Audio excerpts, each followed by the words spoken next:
Hello students, आज हम discuss करने आ रहे हैं जियोलॉजी की T11 का सॉल्यूशन। आइए डिस्कस करते हैं बच्चों। बहुत ही प्यारा क्वेश्चन है आपके सामने। सबसे पहले देखिए 91 क्वेश्चन में क्या कर रहे हैं आपसे, देखिए बहुत ध्यान समझिएगा। देखिए यहाँ पर हमसे कहा जा रहा है कि the motivated by the classical example of Frederick Griffith and the work of Avery McCarty to identify the transforming principle, a scientist redesigned and performed the experiment with S strain and R strain of the Streptococcus pneumoniae as summarized below। यानी कि एक scientist ने Frederick Griffith और every McCarthy के experiment से motivate होकर ऐसा ही कुछ एक और एक्सपेरिमेंट डिजाइन किया और कुछ कंक्लूजन निकाले और देखा कि T1 यानी फर्स्ट टेस्ट में उन्होंने देखा कि एस स्ट्रेन को हीट किल्ड वाले को लिया और इंजेक्ट किया माइस में। बेटा अगर एस स्ट्रेन को हीट किल्ड करके डालोगे तो चूहा रहेगा लाइव, तो ये हो गया जिंदा। ठीक है, फिर एस स्ट्रेन को हीट किल्ड करके लिया और आर स्ट्रेन को डाल दिया तो ट्रांसफॉर्मेशन हो जाएगा, तो चूहा हो जाएगा डेड, यहां लिख दिया। फिर T3 में देखा तो nucleic acid isolated from the S strain heat killed and R strain plus included the RNase and injected in the माइस। भैया न्यूक्लिक एसिड को लिया, एस स्ट्रेन से हीट किल्ड किया तो वो वीक हो गया डीएनए, फिर आर स्ट्रेन डाल दिया तो ट्रांसफॉर्मेशन भी हो जाएगा, साथ में आरएनएज डाला, बट आरएनएज डालने से ट्रांसफॉर्मेशन पे कोई इफेक्ट नहीं होगा। तो ऐसी कंडीशन में ट्रांसफॉर्मेशन होने के बाद में चूहा क्या हो जाएगा, डेड हो जाएगा। अगली बात, न्यूक्लिक एसिड लिया एस स्ट्रेन से हीट किल्ड करके तो वीक डीएनए आ गया, आर स्ट्रेन डाला ट्रांसफॉर्मेशन भी हो जाएगा, लेकिन डीएनए डाल दिया तो डीएनए का अगर डीएनए को डैमेज कर देगा तो ट्रांसफॉर्मेशन अब नहीं हो पाएगा, तो चूहा हो जाएगा लाइव। तो T4 में लाइव हो गया। T5 में एस स्ट्रेन लाइव लिया, इंजेक्ट किया। बेटा एस स्ट्रेन लाइव को अकेले इंजेक्ट कर दोगे तो चूहा वैसे ही मर जाएगा, क्योंकि वो तो आप जानते ही हैं फेटल होता है या वायलेंट होता है। तो देखो भाई यहाँ पे पूछना कि इस एक्सपेरिमेंट में T1 से T5 तक क्या कंडीशन आएगी। तो जो बात इंग्लिश में वही बात हिंदी में भी है। सेंटेंस आप देख सकते हो कि भैया T1 में एस प्रभेद को लिया क्योंकि ऊष्मा मरद था, फिर चूहे में डाला तो चूहा नहीं मरेगा, फिर एस प्रभेद को लिया, आर प्रभेद को डाला, ट्रांसफॉर्मेशन होगा तो चूहा मर जाएगा। ठीक है बेटा, मर जाएगा। उसके बाद में फिर एस प्रभेद को लिया और उसमें न्यूक्लिक अम्ल डाले और आर प्रभेद को डाला तो ट्रांसफॉर्मेशन हो जाएगा और आरएनए से कोई फर्क पड़ेगा नहीं, तो चूहा क्या हो जाएगा, मर जाएगा। एस प्रभेद को डाला, डीएनए भी डाल दिया, आर प्रभेद भी डाला तो चूहा जो रहेगा वो जिंदा रहेगा, क्योंकि डीएनए जो होगा वो ट्रांसफॉर्मेशन को रोक देगा डीएनए को डैमेज करके। एस प्रभेद को डालोगे तो भी चूहा क्या हो जाएगा, मर जाएगा, क्योंकि एस प्रभेद जीवित में डालने पे वो वायलेंट होता है, रूपांतरण की जरूरत ही नहीं पड़ेगी, सीधे ही मार देगा वो। तो अब देख लो यहाँ पे तो आ जाएगा T1 में लाइव, फिर डेड डेड लाइव डेड, तो लाइव T1 में आ गया, फिर डेड डेड डेड डेड, उसके बाद लाइव डेड। फोर्थ आंसर बेटा सुटेबल यहाँ पे मैच कर रहा है, इसको आप इजीली कर सकते हैं। बस आपको कॉन्सेप्ट सीखना था, कब चूहा जिंदा रहेगा कब चूहा मर जाएगा। ट्रांसफॉर्मेशन हो गया तो चूहा मर जाएगा, ट्रांसफॉर्मेशन नहीं हुआ तो चूहा जिंदा रहेगा। ट्रांसफॉर्मेशन आर वाले का इसमें हो गया बट डीएनए डाल दिया तो फिर डीएनए ट्रांसफॉर्मेशन को रोक देगा, क्योंकि जो डीएनए है वो डीएनए को तोड़ देगा, तो ट्रांसफॉर्मेशन नहीं हो पाएगा बेटा। तो फोर्थ आंसर यहाँ सुटेबल हो जाएगा हमारे पास में। अगला क्वेश्चन है बच्चों की, जो ऑस्ट्रेलियन मोल था वो एक्चुअली मार्सुपियल है rather than a placental mammal like the North American mole. तो नॉर्थ अमेरिकन मोल की कंपेयर में जो मार्सुपियल मोल है वो अलग अलग होते थोड़े से, है ना, क्योंकि इसमें ये दोनों ही स्तनधारी हैं, बट ये दोनों जंतु दिखने में एक समान है। दोनों के एंसेस्टर अलग हैं, एक एंसेस्टर मार्सुपियल है ऑस्ट्रेलिया के और एक के नॉर्थ अमेरिकन प्लेसेंटल मैमल है। तो भैया दोनों में एंसेस्टर जो है अलग अलग है, फिर भी दोनों दिखने में एक जैसे हैं। क्यों? क्योंकि पहला ऑप्शन है they are the practically no placental mammal in Australia. क्या ऑस्ट्रेलिया में वास्तव में अपरास्तनी नहीं थे? नहीं, गलत बात है, अपरास्तनी तो थे बेटा, वहां पे थे। दूसरी बात, the evolutionary pressure on the both were similar, नहीं, दोनों पे उद्विकासी दबाव समान था, इस वजह से दोनों लगभग सेम दिखते थे। हाँ ये कह सकते हैं, ये तो हो सकता है, इवोल्यूशनरी प्रेशर दोनों पे सेम था बिकॉज सेम एरिया में था। ये बात को ध्यान रखना पड़ेगा, इवोल्यूशनरी प्रेशर दोनों पे सेम था बिकॉज दोनों में आप देखेंगे जो इवोल्यूशन हुआ वो मान लीजिए मार्सुपियल है, ये प्लेसेंटल है, सेम ऑस्ट्रेलिया कंटिनेंट में एक ही जगह पे अडेप्टिव रेडिएशन हो रही है, तो दोनों एक दूसरे से मिलते जुलते होंगे, कन्वर्जेंट हो गया बेटा हमारा यहाँ पे। ठीक है, तो इवोल्यूशनरी प्रेशर दोनों पे क्या था, सेम था, ये ज्यादा बेटर ऑप्शन है। फिर लिखा they have undergone a long period of को इवोल्यूशन, इनमें को इवोल्यूशन बहुत लंबे समय, को इवॉल्व तो नहीं हुए बेटा, एक साथ तो इवोल्यूशन नहीं हुआ है, इनमें कन्वर्जेंट इवोल्यूशन हुआ, अडेप्टिव रेडिएशन हुआ है, तभी प्लेसेंटल और मार्सुपियल एक जैसे दिखते हैं। The marsupial and the placental mammals are closely related, नहीं क्लोजली रिलेटेड तो हैं बट यहाँ पे ये दिखने में एक समान है क्योंकि यहाँ कन्वर्जेंट हो रहा है, दोनों के एंसेस्टर अलग अलग है। ठीक है, तो ये सुटेबल आंसर है। सुटेबल आंसर क्या है कि भैया दोनों पे जो प्रेशर था इवोल्यूशन का वो लगभग सेम था बिकॉज सेम कंटिनेंट में दोनों पे इवोल्यूशन हो रहा था। ठीक है, तो बेस्ट आंसर हमारे पास में यहाँ पे सेकंड आ जाएगा, सेकंड ऑप्शन हो जाएगा। नेक्स्ट क्वेश्चन है बच्चों यहाँ पे कि जो कंकाल की पेशियां यानी कि स्केलेटल मसल्स होती हैं वो क्लोजली एसोसिएटेड होती है स्केलेटल कंपोनेंट ऑफ बॉडी से। सही बात है बेटा, कंकाल की पेशियां शारीरिक कंकाल के अवयव से दृढ़ता से जुड़ी होती हैं, बहुत निकटता के संपर्क में होती हैं। आप किसी भी बोन से ले लो, किसी भी स्केलेटल मसल को देखो तो जुड़ी हुई है। नेक्स्ट सेकंड स्टेटमेंट, पहला तो सही है, दूसरा स्टेटमेंट कह रहा है कि विसरल मसल या आंतरिक जो पेशियां होती हैं located in the internal wall inner wall of the hollow visceral organs of the body, यानी अंतरंग पेशियां जो होती है वो खोखले अंगों, आहार नाल, जनन मार्ग आदि की भीतरी भित्ति में होती हैं। ये बात बेटा सही है बेटा कि विसरल ऑर्गन्स में पाई जाती हैं, दोनों बातें सही है। तो बोथ स्टेटमेंट हमारा क्या आ जाएगा, करेक्ट, फोर्थ आंसर आ जाएगा। तो पहला स्टेटमेंट था कंकाली पेशियों के बारे में, दूसरा स्टेटमेंट था अंतरंग पेशियों के बारे में, दोनों बातें बिल्कुल सही है। अगला स्टेटमेंट है बच्चों यहाँ पे कि ये डायग्राम है, ये डायग्राम आपको पहचानना किसका है। ये डायग्राम आप साफ साफ देख पा रहे हैं, एनसीईआरटी में फाइलम सिलेंटेटा में एक दंश कोशिका होती है नीडोब्लास्ट, उसका है। तो एक वेल नोन डायग्राम है, इसमें कोई इशू नहीं बेटा। ऑक्टोपस का कहीं से भी नहीं लग रहा है। टैपवॉर्म ये होता नहीं है, साइकॉन स्पॉन्ज है वो भी नहीं है। तो साइकॉन नहीं है, टैपवॉर्म नहीं है, ऑक्टोपस नहीं, तो आंसर आ जाएगा नीडोब्लास्ट। ये दंश कोशिका होती है और ये रस का दंश। ठीक है बेटा, आगे चलते हैं। नेक्स्ट, तो the what determine the nature of the new electrical potential whether it is excitatory or inhibitory generated in the post synaptic neuron। बेटा आप जानते हैं कि सिनेप्स की अगर बच्चों बात करें तो पोस्ट सिनेप्टिक मेम्ब्रेन पे यहाँ पे कुछ आयन चैनल्स होते हैं। ठीक है, इन आयन चैनल से जो भी आयन चैनल मूव करेगा वो डिसाइड करेगा कि पोस्ट सिनेप्टिक पोटेंशियल एक्साइटेटरी होगा कि इनहिबिटरी, यानी कि उत्तेजनकारी होगा कि संदमनकारी होगा। डिपेंड करता है कि कौन से आयन चैनल खुलते हैं और कौन सा न्यूरोट्रांसमीटर आता है। एक्साइटेटरी न्यूरोट्रांसमीटर भी होते हैं और इनहिबिटरी भी होते हैं। ठीक है ना, इनहिबिटरी में आपने पढ़ा होगा ग्लाइसिन, गाबा, सेरोटोनिन, डोपामिन वगैरह होते हैं। तो आप जानते हैं कि रासायनिक सिनेप्स में पोस्ट सिनेप्टिक तंत्रिका कोशिका में उत्पन्न किए गए विद्युत विभव की प्रकृति उत्तेजक या संदमक हो सकती है, बट कौन निर्धारित करेगा? सिनेप्टिक दरार की चौड़ाई डिसाइड नहीं करती है। पूर्व सिनेप्टिक तंत्रिका कोशिका का माइलिन आवरण भी डिसाइड नहीं करता है। पोस्ट सिनेप्टिक तंत्रिका कोशिका में प्रवेश करने वाले विशिष्ट आयन, जो कि मैंने आपको यहाँ दिखाया कि कौन से आयन पोस्ट सिनेप्टिक झिल्ली में प्रवेश करेंगे, वो डिसाइड करेंगे। ठीक है ना, कि वहां पे पोलराइजेशन होगा या डीपोलराइजेशन होगा कि हाइपर पोलराइजेशन होगा, यानी कि specific ions that enter the post synaptic neuron is the correct answer. ये माइलिन शीथ या जो सिनेप्टिक क्लेफ्ट की विड्थ है इसका कोई रोल नहीं होता बेटा पोटेंशियल डिसाइड करने में। And the number of synaptic vesicles present in the synaptic knob, synaptic knob में सिनेप्टिक वेसिकल्स कितनी होंगी इससे भी कोई फर्क नहीं पड़ता बेटा। डिपेंड करता है कि उसके अंदर न्यूरोट्रांसमीटर कौन सा है, एक्साइटेटरी है कि इनहिबिटरी है। तो ये भी बेटा ऑप्शन अच्छा नहीं है, तो हमारे पास में थर्ड आंसर बेस्ट आ जाएगा बेटा। नेक्स्ट क्वेश्चन है बच्चों, the exaggerated response of the immune system to the certain antigen present in the environment is called, यानी कि पर्यावरण में मौजूद कुछ प्रतिजन के प्रति प्रतिरक्षा तंत्र की अतिरंजित अनुक्रिया को हम बेटा एलर्जी कहते हैं, है ना। एलर्जी यानी कि प्रत्युर्जा कहते हैं बेटा। प्रत्युर्जा क्या होती है कि पर्यावरण में कोई एलर्जन होंगे, कोई सब्सटेंस जिसके अगेंस्ट हमारा इम्यून सिस्टम बहुत ज्यादा तीव्रता से रिस्पॉन्स करेगा और बॉडी में कुछ सिम्टम्स आएंगे, जैसे स्नीजिंग होगी, खांसी आएगी, कफिंग होगी, वॉटरी आई होगी, है ना, ये सारी प्रॉब्लम्स होती, तो एलर्जी कहलाती है बेटा। आप बहुत ही अच्छी तरह से जानते होंगे। अगला क्वेश्चन है बच्चों यहाँ पे कि कुछ स्टेटमेंट यहाँ पे दिए गए हैं और आपको फाइलम सिलेंटेटा के लिए आपको सही कथनों के बारे में आपको बताना है, सिलेंटेटा सन के बारे में बताना। आइए बच्चों पढ़ते हैं। लिखा they are aquatic mostly marine sessile और free swimming radially symmetrical animal. सही बात है बेटा, ये एक्वेटिक होते हैं सिलेंटेटा के मेंबर्स, मोस्टली मरीन भी होते हैं, सेसाइल या फ्री स्विमिंग हो सकते हैं। हाइड्रा सेसाइल होता है, आप जानते हैं और जानते हैं। इस तरह से एडेम्शिया आपने सुना होगा, सीनिमोन सुना होगा, जेलीफिश सुनी होगी। इस जेलीफिश तो फ्री स्विमिंग होती है और एलिया बोलते हैं। रेडियली सिमेट्रिकल भी होते हैं। They have central gastrovascular cavity, आपने पढ़ा होगा बेटा। यहाँ पे एक हाइपोस्टोम होता है, माउथ होती है, सिंगल माउथ होता है, इनकम्प्लीट डाइजेस्टिव ट्रैक्ट होता है और अंदर जो कैविटी होती है उसे बोलते हैं गैस्ट्रोवेस्कुलर कैविटी कहते हैं। ठीक है बेटा, तो इनमें हाइपोस्टोम पर एकल छिद्र के साथ केंद्रित जड़ संवहनी गुहा होती है। सही बात है, ये जली होते हैं, ये बात भी सही है। तो दोनों स्टेटमेंट तो बेटा सही हो गए।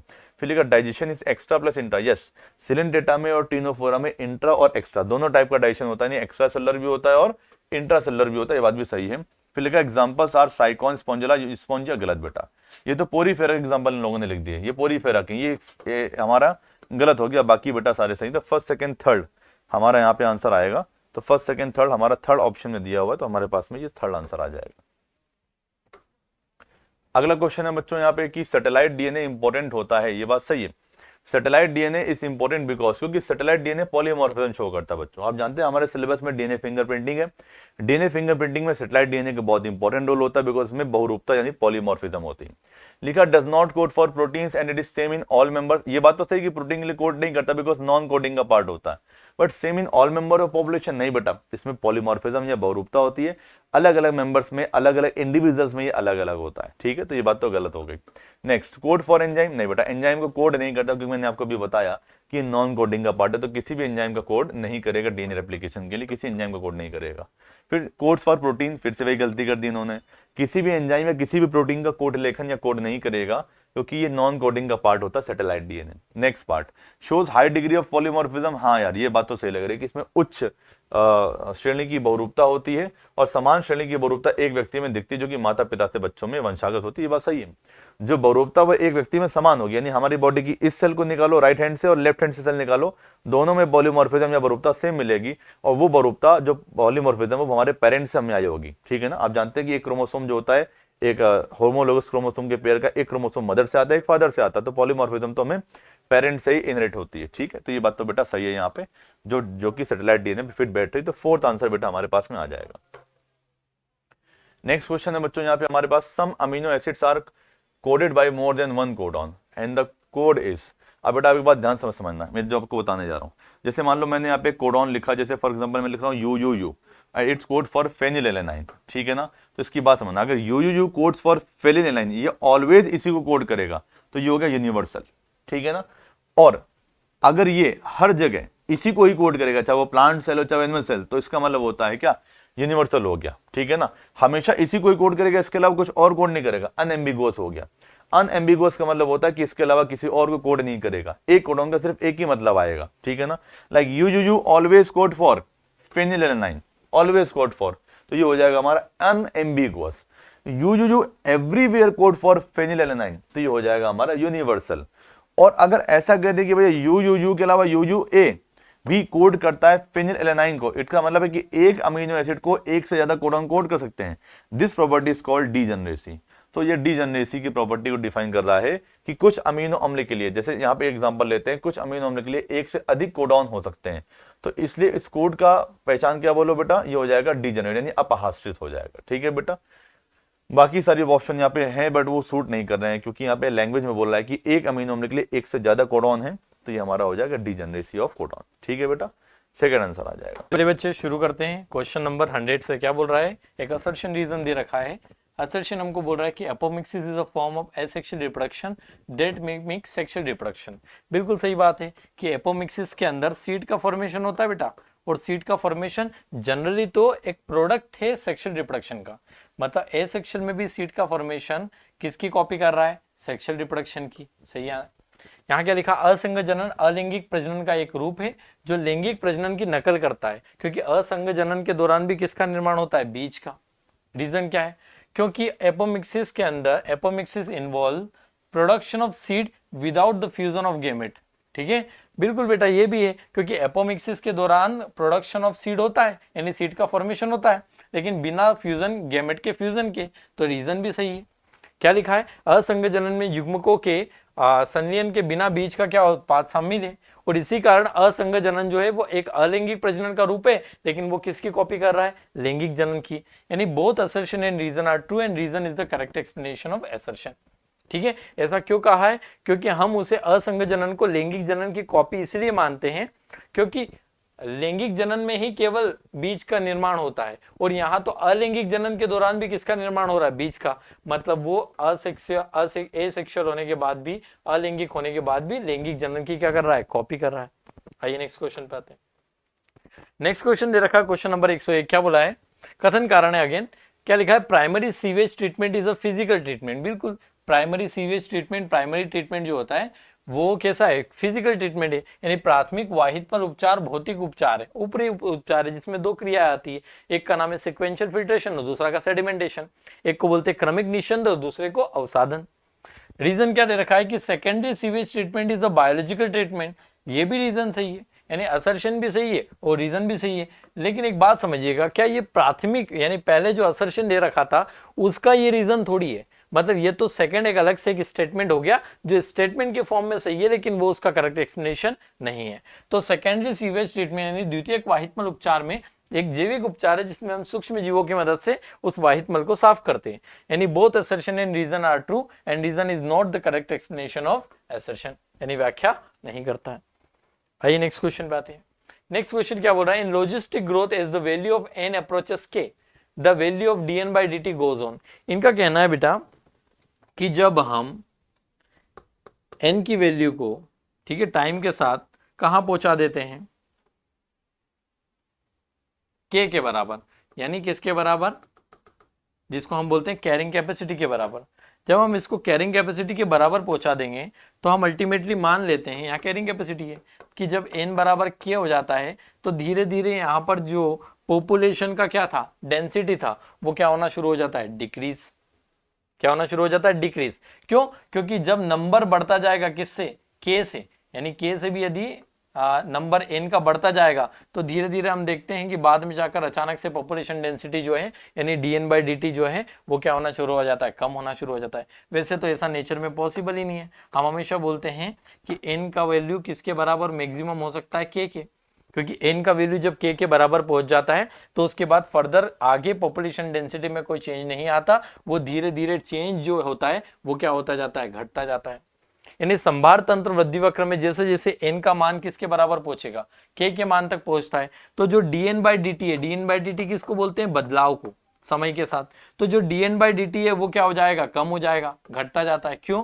क्योंकि n जब k पे पहुंच गया यानी पोषण क्षमता के बराबर जब n पहुंच गया तो उसके बाद ये जो बदलाव है ये बिल्कुल क्या हो जाएगा, कम हो जाएगा, और एक समय के बाद बदलाव कितना हो जाएगा, 0। तो धीरे धीरे हम बोलते हैं जब n k की ओर जा रहा है तो हम बोलेंगे धीरे धीरे हल्का हल्का बढ़ रहा था चेंज, और फिर जब ऊपरी यानी k के बराबर पहुंचना शुरू होता है तो धीरे धीरे क्या होता है, घटना शुरू हो जाता है। तो हमारा आंसर कौन सा आएगा, थर्ड आएगा। आइए नेक्स्ट क्वेश्चन पे आते हैं। नेक्स्ट क्वेश्चन क्या बोल रहा है, which of the following is not an aromatic amino acid, इनमें से कौन सा एरोमेटिक अमीनो अम्ल नहीं है। अब बेटा एरोमेटिक अमीनो अम्ल में आया था फिनाइलिन, टायरोसिन, ट्रिप्टोफेन। कौन कौन, फिनाइलिन, टायरोसिन और ट्रिप्टोफेन। कौन नहीं आता, थ्रियोनिन। तो थ्रियोनिन इसमें से एरोमेटिक अमीनो एसिड नहीं है। आइए नेक्स्ट क्वेश्चन पे आते हैं। क्या लिखा, the major conduit of energy flow in an terrestrial ecosystem. बेटा टेरेस्ट्रियल के अंदर ज्यादातर कंडीशन जो है वो फेवरेबल होती है डीएफसी के लिए। किसके लिए, डीएफसी के लिए। तो यहाँ जो मेजर एनर्जी का ट्रांसफर है, कॉन्ड्यूट करता है, मतलब मीडियम की तरह काम करता है, वो होता है डीएफसी। और एक्वेटिक इकोसिस्टम की बात करें जहां डिकम्पोजिशन के लिए इतनी फेवरेबल कंडीशन नहीं है, वहां मेजर एनर्जी को कौन ट्रांसफर करता है, जीएफसी। ऐसा नहीं है कि किसी भी इकोसिस्टम में दोनों नहीं हो सकते, दोनों होते हैं, लेकिन ज्यादातर एनर्जी जब मैं टेरेस्ट्रियल की बात करूं तो कौन फ्लो करता है, डीएफसी, और एक्वेटिक की बात करूं तो जीएफसी रिस्पेक्टिवली पूछा है, तो हमें पहले डीएफसी देखना है फिर जीएफसी देखना है। ये रहा हमारा answer, DFC and GFC respectively. यानी कौन सा, डीएफसी यानी डेट्राइटस फूड चेन, अपरत खाद्य श्रृंखला, और जीएफसी यानी चारण खाद्य श्रृंखला। आइए नेक्स्ट क्वेश्चन पे आते हैं। Refer the botanical name of wheat Triticum aestivum and identify the statement which correctly describe it. गेहूं का वनस्पति नाम दिया है बेटा, क्या दिया है, ट्रेटिकम एस्टिवम। उस कथन की पहचान करो जो सही वर्णन करता है। पहला, the second word belong to genus. नहीं बेटा, ये सेकंड शब्द थोड़ी जीनस को रिप्रेजेंट करता है, ये तो किसको करता है, स्पीशीज को। तो पहला तो गलत हो गया कि पहला दूसरा शब्द जो है वंश से संबंधित नहीं होता, किससे होता है, जाति से संबंधित होता है। Both the word Triticum aestivum denote the specific epithet. नहीं बेटा, ये दोनों शब्द ट्रेटिकम एस्टिवम जाति संकेत पद को नहीं दर्शाते, केवल ये वाला जाति संकेत पद को दर्शाता है। अगला, the first word Triticum denote the genus which start with the capital letter. बिल्कुल, ये जो फर्स्ट लेटर होता है वो जीनस को रिप्रेजेंट करता है, और वो कैसा होता है, कैपिटल लेटर में होता है। यानी पहला शब्द जो है वो वंश को दर्शाता है, बड़े अक्षर से शुरू होता है, ठीक है। और first word Triticum denote the specific epithet, ये भी गलत है बेटा, क्योंकि पहला जो है वो जीनस है यानी वंश है, और दूसरा जो है वो क्या है, जाति है। आइए नेक्स्ट क्वेश्चन पे आते हैं। नेक्स्ट क्वेश्चन क्या बोल रहा है हमारे सामने कि contagium vivum fluidum and omnis cellula e cellula were given by. Contagium vivum fluidum और ओमनिस सेलुला ई सेलुला क्रमश किसने दिए हैं। देखो, कंटेजियम वाइवम फ्लूइडम जो है वो बेजर्निक ने बोला था, इसका मतलब होता है इन्फेक्शियस लिविंग फ्लूइड, वायरस के लिए कहा था। दूसरा, ओमनिस सेलुला ई सेलुला, जब रुडोल्फ विर्चो ने सेल थ्योरी को मॉडिफाई किया 1855 में, उस दौरान उन्होंने कहा कि new cell are form from division of pre existing cell, यानी नई कोशिकाओं का निर्माण पूर्व स्थित या पूर्व स्थित कोशिकाओं के विभाजन से होता है। और ये दोनों विर्चो और बेजर्निक ने दिए रिस्पेक्टिवली। देखे तो पहला किसने दिया था, बेजर्निक ने, दूसरा किसने दिया था, विर्चो ने, ठीक है, रुडोल्फ विर्चो ने। आइए नेक्स्ट क्वेश्चन पे आते हैं। नेक्स्ट क्वेश्चन एक मेजर कॉलम है बेटा। होमोसेपियन की बात करें तो मेमल्स, मस्का डोमेस्टिका की बात करें तो इंसेक्टा, मेंजिफेरा इंडिका की बात करें तो डाइकोटालिडन, ट्रिटिकम स्टिवम की बात करें तो मोनोकोट। यानी कौन सा ऑप्शन आएगा? 2 4 1 3, 2 4 1 3, ये रहा बेटा फर्स्ट थर्ड ऑप्शन। ठीक है, होमोसेपियन किसके अंतर्गत? मेमेलिया। मस्का डोमेस्टिका किसमें? इंसेक्टा। मेंजिफेरा इंडिका किसमें? मेंजिफेरा तो बेटा डाइकोट है, और ट्रिटिकम गेहूं कैसा है? मोनोकोट। यानी यहां भी क्या ऑप्शन आएगा हमारा? वही क्या आंसर? 2 4 1 3, 2 4 1 3 कौन सा ऑप्शन आ रहा हमारा? थर्ड वाला। आइए नेक्स्ट क्वेश्चन पे आते हैं। Next question, question number 108, select the correct statement. हमें सही कथनों का चयन करना है। अब population evolve in their habitat, बिल्कुल पॉपुलेशन इवॉल्व होती है उनके निवास स्थान पर। ठीक है, to maximise their maximise their potential, to maximise their reproductive fitness. ठीक है, टू मैक्सिमाइज देयर, बेटा यहां 2 बार लिख दिया इन्होंने, ऐसा आता population evolve in their habitat to maximise their reproductive fitness, also को डार्विनियन फिटनेस। बिल्कुल, समष्टि अपने निवास स्थान में विकसित होती है। ठीक है, और अपने निवास स्थान को अधिकतम करने के लिए, अधिकतम या अपने प्रजनन फिटनेस को अधिकतम करने के लिए, जिसे क्या कहा जाता है? डार्विनियन कहा जाता है। सही है, इसमें थोड़ी सी गड़बड़ है, आप इस प्रकार पढ़िएगा। समष्टि अपने निवास स्थान में विकसित होती है। ठीक है, वह अपनी प्रजनन फिटनेस को अधिकतम करने के लिए विकसित होती है, जिसे हम डार्विनियन फिटनेस कहते हैं। The population growth rate r is inversely, बेटा पॉपुलेशन ग्रोथ रेट जैसे dn/dt हमने लिखा। ठीक है, इनवर्सली प्रोपोर्शन आर एन लिखते डबल इक्वल्स टू में। तो हम देखते हैं हमेशा कि ये जो आर है ये इनवर्सली होता है किसके? टाइम के। तो हमारे सामने ये भी सही है कि टी टाइम जो है वो इनवर्सली है किसके? आर के। यानी जनसंख्या वृद्धि जो है वो आर पीढ़ी समय से व्युत्क्रमणानुपाती रूप से संबंधित है। The short life span of house fly producing a large number of egg, बिल्कुल ये एक शॉर्ट लाइफ स्पान होता है हाउस फ्लाई का, यानी घरेलू मक्खी का जो छोटा जीवन काल है। ठीक है, उसमें वो अनेक संख्या में, बड़ी संख्या में अंडे देती है। ठीक है, और जब बड़ी संख्या में अंडे देती होगी तो बड़ी संख्या में बच्चे भी संतति पैदा करती होगी। इस कारण क्या हम उसे के सिलेक्टेड स्पीशीज में रखते हैं? नहीं बेटा, के सिलेक्टेड स्पीशीज वो होती है जिनका नंबर कम होता है, साइज बड़ा होता है, और जो अपने कैरिंग कैपेसिटी पे ही सर्वाइव करती है। लेकिन ये तो अपनी रिप्रोडक्टिव यूनिट पे, रिप्रोडक्टिव लिमिट पे ही सर्वाइव करती है। तो हम इसे यहाँ के सिलेक्टेड ना मानते हुए क्या मानते हैं? Are selected. ये कॉन्सेप्ट था जो PYQ बेस्ड है, आर सिलेक्टेड और के सिलेक्टेड, आप ध्यान रखिएगा। नेक्स्ट क्या लिखा हुआ है? Under a particular set of selection pressure organism evolve toward the most efficient reproductive strategy, बिल्कुल हर ऑर्गेनिज्म ने एक सिलेक्शन विशेष दबाव के बीच में अपने आर को बढ़ाने का प्रयास किया है। अब उस आर को बढ़ाने के लिए कोई एक बार में अनेक बच्चे पैदा करता है, कोई कम करता है, कोई बड़े आकार के करता है, कोई कम आकार के करता है, कोई जीवन काल में पूरे लाइफ स्पान में एक बार बच्चे पैदा करता है, कोई अनेक बार। लेकिन सबका यही कॉन्सेप्ट है कि उनका आर जो है वो पॉजिटिव रहे, बर्थ रेट ज्यादा रहे और डेथ रेट क्या रहे? कम। यानी ये भी सही है। स्टडी रिगार्डिंग ट्रेड्स, ठीक है, क्या लिखा है? Studies regarding trends from the history of organism show that this trait had evolved in relation to the constant imposed by biotic and abiotic factor in their habitat.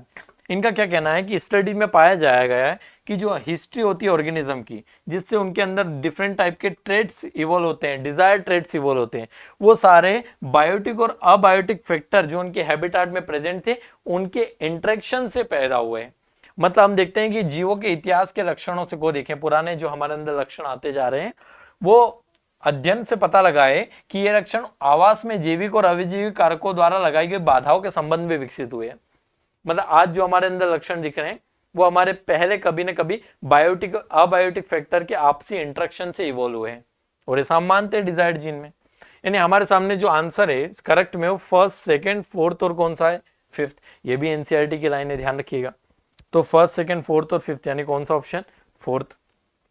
आइए next question पे आते हैं। बच्चों देखते हैं question number 109, which of the following is the correct match? PCR में annealing होती है क्या? सही है बेटा। Selectable marker antibiotic resistant gene होते हैं क्या? सही है। थर्मोस्टेबल पॉलीमरेज थर्मल एक्वेटिकस से मिलता है? सही है बेटा। सारी बातें यहाँ पे सही है, क्योंकि पीसीआर में तापानुशीलन एक स्टेप होता है, जानते हैं बेटा आप। वर्णयोग्य चिन्हक जो होते हैं वो प्रतिजैविक प्रतिरोधी जीन हो सकते हैं, होते हैं, और तापस्थायी पॉलीमरेज थर्मल एक्वेटिकस से मिलता है। सही बात है बेटा। तो हमारे पास में जो सुटेबल अभी आंसर यहाँ पे आने वाला है बेटा, वो हमारे पास में फोर्थ आने वाला है। ठीक है, सारी ही मैचिंग यहाँ पे बेटा सही है। अगला क्वेश्चन देखते हैं। लिख रहा बेटा यहाँ पे how many matchings are correct, कितनी मैचिंग सही है। मॉलिकुलर ग्लू डीएनए लाइगेज होता है, सही बात है, लाइगेज जोड़ने का काम करता है, तो आणविक गोंद डीएनए लाइगेज है। मॉलिकुलर ग्लू डीएनए पॉलीमरेज हो सकता है क्या, नहीं। मॉलिकुलर रिस्ट्रिक्शन एंडोन्यूक्लियस सही है। मॉलिकुलर ग्लू आरएनए पॉलीमरेज नहीं बेटा, जो मॉलिकुलर ग्लू है वो लाइगेज ही होगा। बट यहाँ पे इन्होंने ग्लू लिख के पॉलीमरेज लिख दिया, गलत। फिर यहाँ पे ग्लू लिख के पॉलीमरेज लिख दिया, गलत। बेटा ये तो बहुलीकरण करते हैं, पॉलीमराइजेशन करते हैं, ये गलत हो जाएंगे। तो ये गोंद कभी भी पॉलीमरेज नहीं होगा, ठीक है, लाइगेज ही होगा। और आणविक कैंची तो आप वेल नोन जानते हैं कि प्रतिबंधन एंडोन्यूक्लियस आणविक कैंची होते हैं। तो यहाँ पे 2 अनुरूपता या 2 मैचिंग सही है और 2 गलत, तो आंसर फर्स्ट आ जाएगा बेटा यहाँ पे, ठीक है। नेक्स्ट क्वेश्चन, अगला क्वेश्चन है बच्चों की एग्रोबैक्टीरियम ट्यूमेफिशंस जो है वो स्पेसिफिक पीस ऑफ डीएनए को ट्रांसफर करता है नॉर्मल प्लांट में। वो जो पीस ऑफ डीएनए होता है वो कौन सा होता है। आप जानते हैं कि एग्रोबैक्टीरियम ट्यूमेफिशंस में टीआई प्लाज्मिड होता है बेटा, और जो टीआई प्लाज्मिड होता है ना उसमें एक स्पेसिफिक डीएनए का सेगमेंट होता है, that is called T DNA. आप जानते होंगे this is called T DNA. ये टी डीएनए को ट्रांसफर करता है, तो हमारे पास यहाँ पे टी डीएनए सुटेबल आंसर आ जाएगा कि ये टी डीएनए को ट्रांसफर करता है एग्रोबैक्टीरियम ट्यूमेफिशंस। नेक्स्ट क्वेश्चन दिया है which of the following is not important goal for HGP human genome project के बारे में बात करें तो उसमें महत्वपूर्ण लक्ष्य क्या नहीं है। Identify all approx 20-25,000 genes in human DNA, बिल्कुल सही बात है कि इन्होंने क्या किया था, मानव डीएनए के सभी लगभग 20 से 25,000 जीन्स को पहचान करना, सही है। Determine the sequence of 5 billion chemical base pair that make up human DNA, 5 नहीं बेटा 3 बिलियन बेस पेयर था, तो ये स्टेटमेंट हमारा गलत हो जाएगा। Store the information on data in the database, बिल्कुल सही बात है। और फोर्थ है improve tools for data analysis, बिल्कुल सही बात है। तो कौन सा स्टेटमेंट नहीं है, तो आंसर आ जाएगा बेटा सेकंड, जो सेकंड स्टेटमेंट है वो गलत है, तो दूसरा आंसर आ जाएगा इसका डायरेक्टली। चलिए नेक्स्ट क्वेश्चन की तरफ चलते हैं। Regarding the phenylketonuria which statements are true, phenylketonuria के संबंध में क्या सत्य नहीं है। पहला, फिनाइलकेटोन्यूरिया क्या एक इनबॉर्न एरर और मेटाबॉलिज्म, बिल्कुल सही बात है। उपापचय का एक जन्मजात त्रुटि है, सही बात है। क्या ये ऑटोसोमल रिसेसिव डिसऑर्डर है, बिल्कुल सही बात है, ये ऑटोसोमल रिसेसिव डिसऑर्डर ही है। Affected individual of phenylketonuria accumulate phenyl which convert the phenyl pyruvate in other derivative, बिल्कुल सही बात है। और जैसे ये एक्यूमुलेट होंगे, एनसीईआरटी में आगे लिखा है, ये ब्रेन पे भी इफेक्ट करते हो, मेंटल रिटार्डेशन कॉज करते हैं, जो लास्ट लाइन लिखी हुई है। तो चारों स्टेटमेंट जो है हमारे सही है। फिनाइलकेटोन्यूरिया मानसिक मानता होती है। फिनाइलकेटोन्यूरिया प्रभावित व्यक्ति फिनाइल एलिनिन के जमाव होने के लगातार फिनाइल पायरुविक अम्ल को दूसरे उत्पादन प्रभावित करता है। एनसीईआरटी चारों लाइन है बेटा, सारे सही हैं, आंसर आ जाएगा ऑल आर ट्रू। चलिए नेक्स्ट क्वेश्चन की तरफ चलते हैं अपन। Out of the population of 1600 individual in F2 generation, a cross between yellow round and green wrinkled seed of pea plant, what will the number of green seed? But एक simple एक dihybrid cross दिया है, और dihybrid cross का हमें ratio पता होता है, क्या होता है 9:3:3:1। ये हमारा डायहाइब्रिड क्रॉस का रेशियो है। अब जो हमारे इसमें पूछा ग्रीन, तो ग्रीन हमारे किस में बनेंगे, ये जो है ये हमारे ग्रीन बनते हैं। हमें पता है कि अगर हम बात करें, जैसे पहला वाला जो बनेगा राउंड एंड येलो वाले, ये हो गया राउंड और येलो, राउंड। अब उसके बाद ग्रीन, उसके बाद पूछा गया ग्रीन एंड येलो, ये ग्रीन और येलो बनेंगे हमारे, ये हमारा डायहाइब्रिड क्रॉस का रेशियो है। फिर क्या बनेंगे भैया हमारे, नेक्स्ट हमारा जो बन जाएगा बेटा राउंड एंड रिंकल्ड। एक मिनट, इसमें आते हैं, जो राउंड बनेगा और राउंड के साथ साथ बेटा क्या बनेगा, रिंकल्ड बनेगा, और ये होगा रिंकल्ड और ग्रीन। क्या होगा, रिंकल्ड एंड ग्रीन। तो इसकी अगर हम बात करें तो क्या बनने वाला है हमारा ऑप्शन में बेटा, तो हमारे पास जो हमें देखने मिलेगा, ये ग्रीन येलो लिख दिया बेटा, यहाँ पर रिंकल्ड एंड ग्रीन आएगा, रिंकल्ड एंड येलो आएगा। तो इसमें चार जो बनेंगे हमारे कैसे बनेंगे, ग्रीन वाले बनेंगे, तो 4 वाले ग्रीन बनेंगे, तो 4 अपॉन टोटल बनेंगे 16, तो 4/16 इंटू 1600 कर लो, तो डायरेक्टली इसका आंसर आ जाएगा बेटा आपका 400। तो 9:3:3 रेशियो जो बनता था हमारे, उसके आधार पे हमारा पूरा बन जाएगा। चलिए नेक्स्ट क्वेश्चन की तरफ चलते हैं। नेक्स्ट क्वेश्चन हमसे पूछा है which of the following are correct match according to Mendel work and other scientist work on the genetics with the related time. तो इसमें क्या सही है, पहला इन मेंडल एक्सपेरिमेंट गार्डन भी 1846 से लेके 1853, गलत बेटा, 1856 था वो गलत हो जाएगा। ये मेंडल का वर्क 1865 में पब्लिश हुआ, बिल्कुल सही बात है। रीडिस्कवरी ऑफ मेंडल वर्क 1920 नहीं बेटा, 1900 में हुआ था ये। मेंडल वर्क पब्लिश इन 1855, गलत बात। एक स्टेटमेंट ही सही है, हमारा आंसर आ जाएगा ओनली बी। चलिए नेक्स्ट क्वेश्चन की तरफ चलते हैं। एक मैच अपना स्टेटमेंट को platelets are called thrombocyte are cell fragment produced by megakaryocyte. बिल्कुल सही बात है, प्लेटलेट्स के थ्रोम्बोसाइट भी कहते हैं, जो कि मेगाकैरियोसाइट से उत्पन्न कोशिकाओं के टुकड़े होते हैं। Platelets are involved in coagulation of blood. बिल्कुल सही बात है, प्लेटलेट जो रक्त स्कंदन में सम्मिलित होते हैं। सही बात है, दोनों स्टेटमेंट हमारा सही है, both statement 1 and 2 are correct. Answer आ जाएगा आपका 4। चलिए नेक्स्ट क्वेश्चन पे चलते हैं। Human heart is myogenic. बिल्कुल सही बात है, ह्यूमन का हार्ट जो होता है, मनुष्य हृदय मायोजेनिक प्रकार का होता है। Human heart is have interconnected disc. बिल्कुल सही बात है, हार्ट में अगर हम बात करें कार्डियक मसल होती है, और कार्डियक मसल में जो होती है इंटरकनेक्टेड डिस्क पाई जाती है। दोनों स्टेटमेंट सही है, बट इसका क्या सही एक्सप्रेशन कर रहा है, नहीं एक्सप्रेशन नहीं कर रहा है। तो असर्शन रीजन दोनों सही है, बट रीजन और इसके एक्सप्लेनेशन नहीं कर रहा, मतलब कथन और कारण दोनों सही है, और कारण इसकी सही व्याख्या नहीं कर रहा है।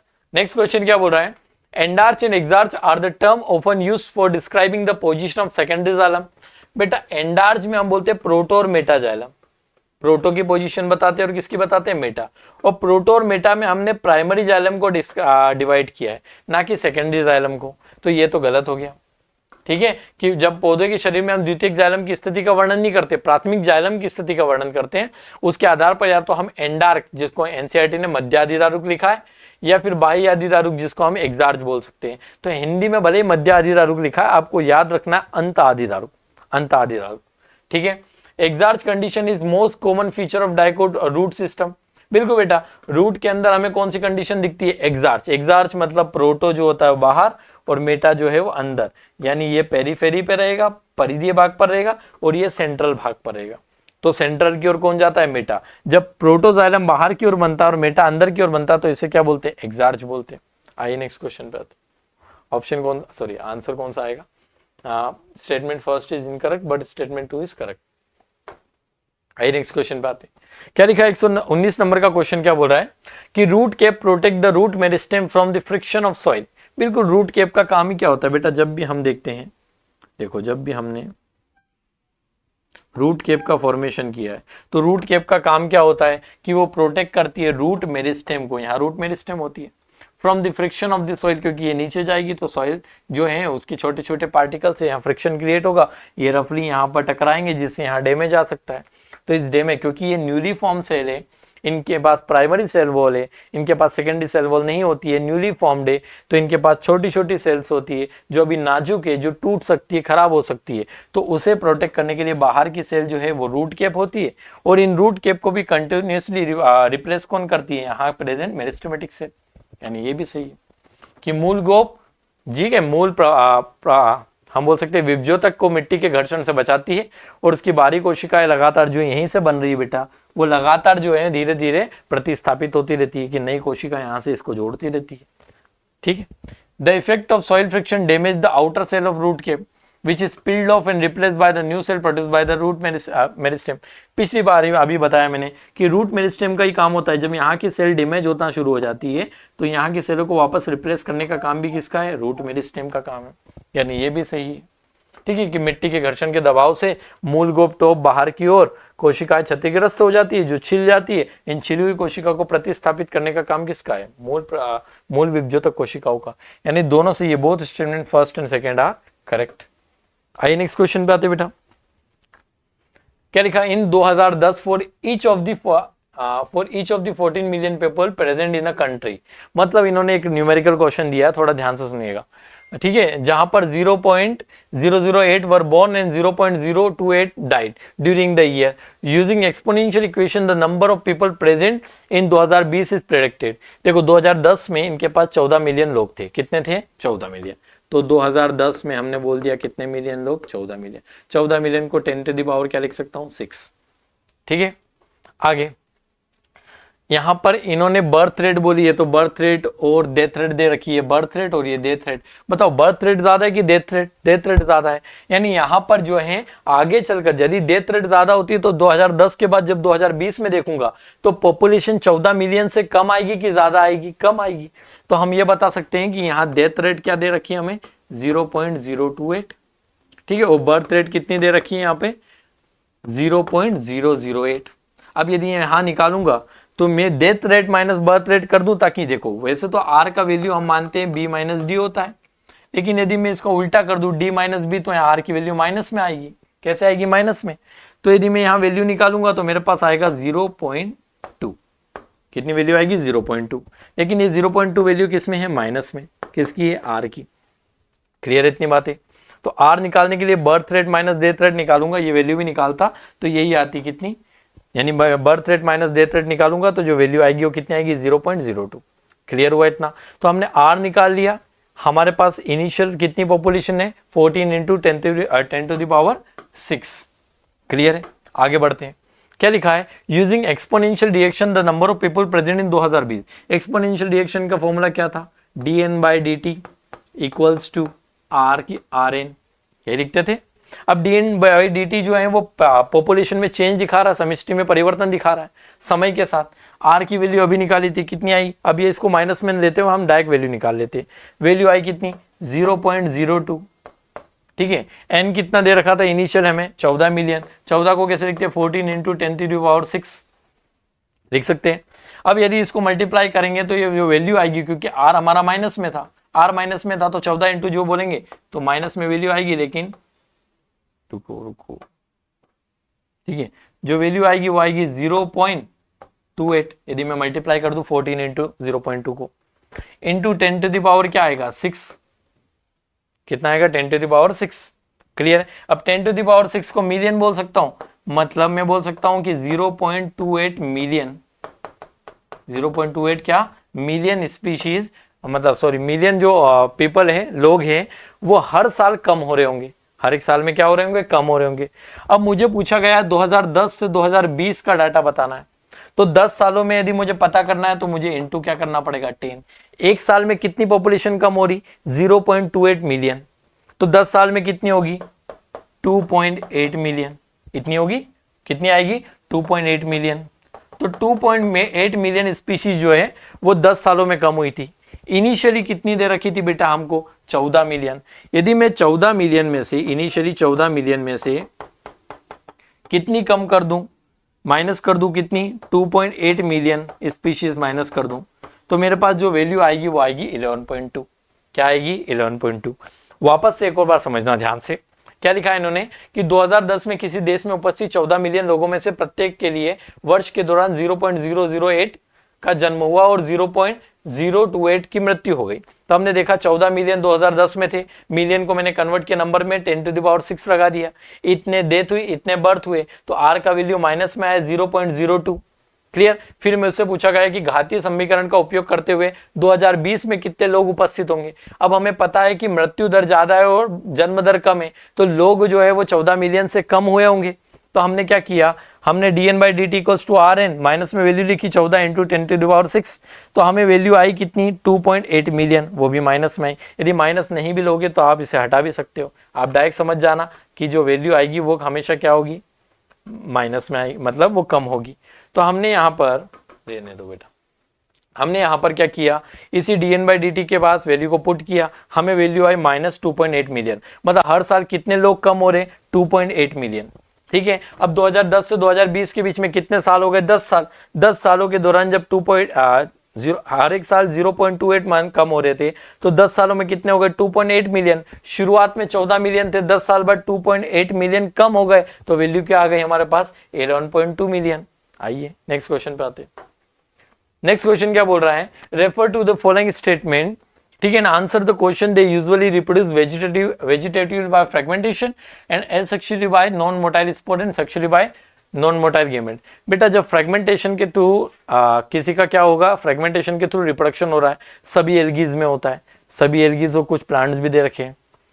And asexually by non motile spore, अब नॉन मोटाइल स्पोर और नॉन मोटाइल गेमेट होगा तो वो केवल रेड एल्गी में होगा, ब्राउन में तो नहीं हो सकता। यहाँ के भी जो गेमेट्स हैं बेटा वो मोटाइल है मोस के, यहाँ टेरिडोफाइट में भी मोटाइल है, तो बचा कौन, रेड एल्गी, जिसके अंदर एसेक्सुअल रिप्रोडक्शन और सेक्सुअल रिप्रोडक्शन दोनों नॉन मोटाइल से होता है। अगला बचा पॉलीसिफोनिया, क्या बचा, पॉलीसिफोनिया। अब पॉलीसिफोनिया भी किस में आता है बेटा, पॉलीसिफोनिया भी रेड एल्गी का एग्जाम्पल है। तो रेड एल्गी जो है वो एक ऐसी शैवाल है जिसके अंदर वेजिटेटिव रिप्रोडक्शन फ्रेगमेंटेशन के थ्रू होता है, एसेक्सुअल और अन्य चीजें भी होती है।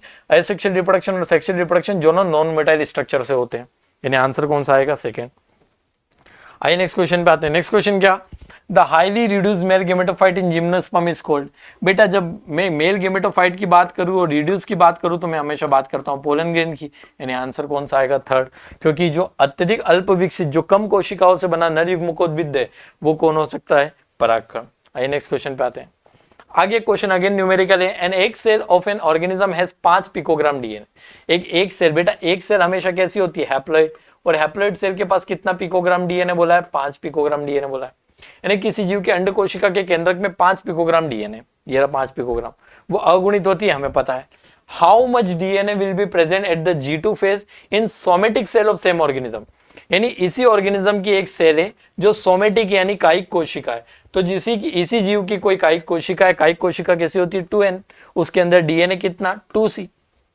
तो जब हम बोल सकते हैं कि शुरुआत में जो हैप्लॉइड कोशिका थी उसमें डीएनए 5 था, तो जो इसी की डिप्लॉइड होगी वो डिप्लॉइड सेल होगी और उसके अंदर डीएनए कितना हो जाएगा? 10। अरे होगा कि नहीं हो? क्योंकि यहां एक सेल कैसी थी? हैप्लॉइड थी, तो हैप्लॉइड के अंदर 5 पिकोग्राम था। तो कोई सोमेटिक सेल या कायिक कोशिका कैसी होगी? द्विगुणित, और द्विगुणित में डबल होगा इसका डीएनए, यानी यहाँ कितना हो जाएगा? 10। अब यही सेल सबसे पहले करेगी G1, G1 के बाद होगा S के बाद क्या होगा? G2। जब G1 में आई तो हमने बोला इसका पिकोग्राम डीएनए कितना रहा? 10 पिकोग्राम रहा। S में डीएनए की क्वांटिटी बढ़ जाती है तो यहाँ कितना हो गया? 20, और G2 में भी कितना रहा? 20। तो हम ये बोल सकते हैं कि G2 फेज में हमारे सामने डीएनए कितना आया? 20 आएगा सेम ऑर्गेनिज्म का।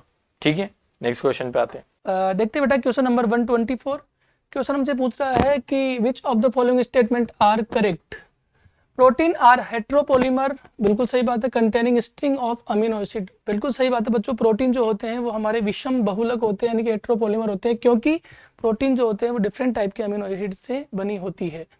Biologist describe the protein structure eight 4 level, बिल्कुल सही बात है। आपके जो जीव विज्ञानी होते हैं वो प्रोटीन की संरचना को 4 स्तरों में वर्णित करते हैं, प्राइमरी, सेकेंडरी, टर्सरी और क्वाटरनरी। बेटा the first amino acid is called as N terminal acid, बिल्कुल सही बात है बेटा। प्रथम अमीनो अम्ल को एन टर्मिनल अमीनो अम्ल बोलते हैं और लास्ट अमीनो एसिड को सी टर्मिनल अमीनो एसिड बोलते हैं, तो ये भी सही हो जाएगा। Only some portion of the protein thread are arrange in the form of helix, बिल्कुल सही बात है बच्चों। प्रोटीन धागे के केवल कुछ भाग को हेलिक्स के रूप में व्यवस्थित किया जाता है। देखिए बेटा जो सेकंड स्ट्रक्चर होती है प्रोटीन की वो 2 तरह से अरेंज होती है, ठीक है, बीटा प्लेटेड शीट के रूप में। और सेकंड स्ट्रक्चर का जो कुछ सेगमेंट होता है उसमें आपकी राइट हैंडेड हेलिक्स पाई जाती है, तो ये बिल्कुल सही बात है। ओनली सम पोर्शन जो होता है वो आपको हेलिक की फॉर्म मिलेगा, यानी कि आपकी राइट हैंडेड हेलिक्स के रूप में मिलेगा, तो ये भी सही हो जाएगा। The long protein chain is also folded upon itself like a hollow woollen ball. बताओ बच्चों, जब प्रोटीन की श्रृंखला एक खोखली ऊन की गेंद की तरह अपने ही ऊपर फोल्डिंग करने लग जाए तो उससे जो स्ट्रक्चर बनेगी उसे अपन तृतीयक संरचना बोलेंगे, और तृतीयक संरचना के अंदर सक्रिय स्थल पाए जाते हैं, एक्टिव साइट होती है, इसलिए टर्सरी प्रोटीन एंजाइम की तरह काम करती है, तो ये भी सही हो जाएगा। यहाँ तो बच्चों सारे स्टेटमेंट सही है, तो आपका आंसर बनेगा 4। Which of the following statement is are incorrect about epidermal tissue system. ETS के बारे में कौन सा कथन इनकरेक्ट है? चलो देख लेते हैं बच्चों एक बार। It form the outermost covering of the whole plant body, सही बात है। कंप्राइजेज एपिडर्मल सेल से बना होता है, स्टोमेटा होते हैं और एपिडर्मल अपेंडेजेस जैसे ट्राइकोम्स एंड रूट हेयर, ठीक है। ईटीएस जो होता है बाह्य त्वची उत्तक तंत्र जो होता है वो बाह्य त्वची कोशिकाएं, रंध्र और बाह्य त्वची उपांग जैसे ट्राइकोम और मूलरोम से बना होता है। Trichome help in preventing water loss due to transpiration, ये भी सही बात है। Epidermal dermis is often covered with a waxy thick layer जिसे अपन क्यूटिकल बोलते हैं, और क्यूटिकल भी क्या करती है बेटा? लॉस ऑफ वाटर को प्रिवेंट करती है। एपिडर्मल सेल, ये भी सही हो जाएगा। Epidermal cell have very large amount of cytoplasm in small vacuole, गलत हो जाएगा बेटा, हमसे गलती पूछा इसलिए आंसर बनेगा 4, क्योंकि एपिडर्मल सेल के अंदर बहुत स्मॉल अमाउंट ऑफ साइटोप्लाज्म होता है और वहाँ की जो वैक्यूल होती है वो स्मॉल नहीं बेटा, कैसी होती है? एपिडर्मल सेल की वैक्यूल लार्ज होती है और साइटोप्लाज्म जो होता है वो लार्ज अमाउंट में नहीं स्मॉल अमाउंट में होता है, इसलिए चौथा वाला गलत हो जाएगा आपका बेटा। Next, which of the following statement is correct, निम्न से कौन सा कथन सही है? क्या बोल रहा है बेटा? The shape of the cell may vary with the function they perform, क्या कोशिका का आकार उनके कार्य के आधार पर चेंज हो सकता है? बिल्कुल सही बात है बेटा। जैसे हमारी आरबीसी को क्या करना होता है? हीमोग्लोबिन का ट्रांसपोर्ट करना होता है, इसलिए उसकी शेप होती है बाई कॉनकेव, दोनों तरफ गर्त होते हैं। वैसे ही हमारी जो ट्रैकिट्स होती है उसको पानी का ट्रांसपोर्ट करना है, इसलिए वो लंबी पाइप की जैसी होती है, इलोंगेटेड होती है बेटा। तो ये बात सही है कि कोशिकाओं का आकार उनके कार्य के आधार पर भिन्न हो सकता है। Human RBC is about 7.0 diameter, human के आरबीसी का व्यास 7 माइक्रोमीटर होता है, ये भी सही बात है बच्चों। साइटोप्लाज्म जो होता है वो मेन एरिना होता है साइटोप्लाज्मिक एक्टिविटी का। कोशिका द्रव्य कोशिका की गतिविधियों का मुख्य क्षेत्र होता है। क्यों होता है? क्योंकि बच्चों देखो सारे सेल ऑर्गेनली कोशिका द्रव्य में होता है, पानी कोशिका द्रव्य में होता है, एंजाइम कोशिका द्रव्य में होते हैं, तो सेलुलर एक्टिविटी भी कहाँ होगी? साइटोप्लाज्म या कोशिका द्रव्य में ही होगी। Various chemical reaction occurs in cytoplasm to keep the cell in the living state. Cell को जिंदा रखने के लिए सारी की सारी केमिकल रिएक्शन जो होती है वो आपके कोशिका द्रव्य में ही होती है। सारे ही स्टेटमेंट सही है, ऑल आर करेक्ट बच्चों। नेक्स्ट क्वेश्चन पे चलते हैं। Haplodiplontic insect have diploid females from fertilized egg but haploid males from unfertilized one. Such haploid males with the red eye is crossed with the white eye female, assuming the red eye color is dominant or white. Which of the following statement is true? पहले तो इसको समझने की कोशिश करते हैं बेटा इस क्वेश्चन को कि यहाँ पे क्या बोलना चाह रहा है। यहाँ पे फीमेल्स की बात करें तो फीमेल्स यहाँ पे डिप्लॉयड है, तो फीमेल जो होंगी मादा जो होंगी वो 2n होंगी। जो मेल होगा वो क्या होगा? अनफर्टिलाइज एग से बन रहा है तो n होगा। फिर बोल रहा फीमेल जो मेल जो है वो कैसे हैं? वो रेड कलर के हैं। रेड है मतलब कैपिटल R डोमिनेंट है। फीमेल जो है वो वाइट है मतलब इनमें डिप्लॉयड है तो मतलब स्मॉल r होगा। अब ये क्वेश्चन एक एक करके पढ़ते हैं। All females will have white eyes. अब फीमेल्स के पास अगर हम फर्टिलाइज जाएंगे तो वाइट आएगा क्या? नहीं बेटा, वाइट आ नहीं सकता, वाइट नहीं आएंगे। मेल्स विल बी रेड आई। करके देख लेते हैं पहला ऑप्शन का स्टेटमेंट। चलिए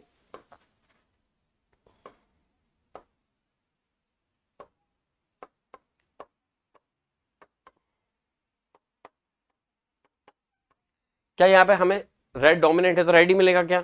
सही बात है, यहाँ पे रेड क्या रहेगा हमें तो डोमिनेंट मिलेगा, ये पॉसिबल नहीं है। All female have read I and all mail will have white eyes. अगर हम यहाँ पे देख लें तो क्या देखना है? फीमेल्स में क्या रेड आइज देखने को मिलेगी? फीमेल्स डाइगोड है, फीमेल्स किसी बेटा डिप्लॉयड है तो क्या रेड आई हमें देखने को मिलेगी? हाँ, रेड आई हमें देखने को मिल रही है यहाँ पे। मेल्स विल हैव वाइट आई क्योंकि अनफर्टिलाइज एग से बन रहे हैं ना भैया, ये कैपिटल R तो रेड बनेगा। और फीमेल का क्या है? स्मॉल r जो कि अनफर्टिलाइज एग से बन रहा है। अगर ये अनफर्टिलाइज एग से बन रहा है तो इसके पास R ही जाएगा, तो मेल जो होंगे वो वाइट ही होंगे क्या? बिल्कुल सही बात है। All females will right eyes and males will have white eyes. बिल्कुल सही बात है, स्टेटमेंट 2 करेक्ट हो गया। तो हमारे आगे आंसर आ जाएगा डायरेक्टली सेकंड। चलिए आगे बात करते हैं। Morgan hybridized yellow body white eyed female to the brown eye red eye male and intercrossed in F1 progeny. He would found that the brown bodied white eye and yellow bodied red eye progenies in F2 Gen 1 less than expected. अब ये सीधा जवाब पूछ रहा है बेटा कि अगर वो नई प्रोजेनी जो बन रही है कम बन रही है तो उसमें क्या होगा? लिंकेज ज्यादा होगा। अगर लिंकेज ज्यादा है तो उसमें देख लेते हैं आई colour and body colour deciding gene were assorted independently assortment नहीं, यहाँ पे लिंकेज ज्यादा देखने को मिलेगा। आई colour and body colour deciding gene were located on same chromosome tightly link with each. बिल्कुल सही बात है, जो लिंकेज के बारे में बता रहा है। नेत्र के रंग और शरीर के रंग निर्धारण करने वाले जीन का एक ही गुणसूत्र के स्थित होते हैं और दूसरा दृढ़ता संलग्न थे। बिल्कुल सही बात है। Segregation of I is independent गलत हो गया, ये भी रिकमेंड प्रोजेनी नहीं बनेंगे। आंसर डायरेक्टली आ जाएगा बेटा सेकंड। चलिए नेक्स्ट क्वेश्चन की तरफ चलते हैं।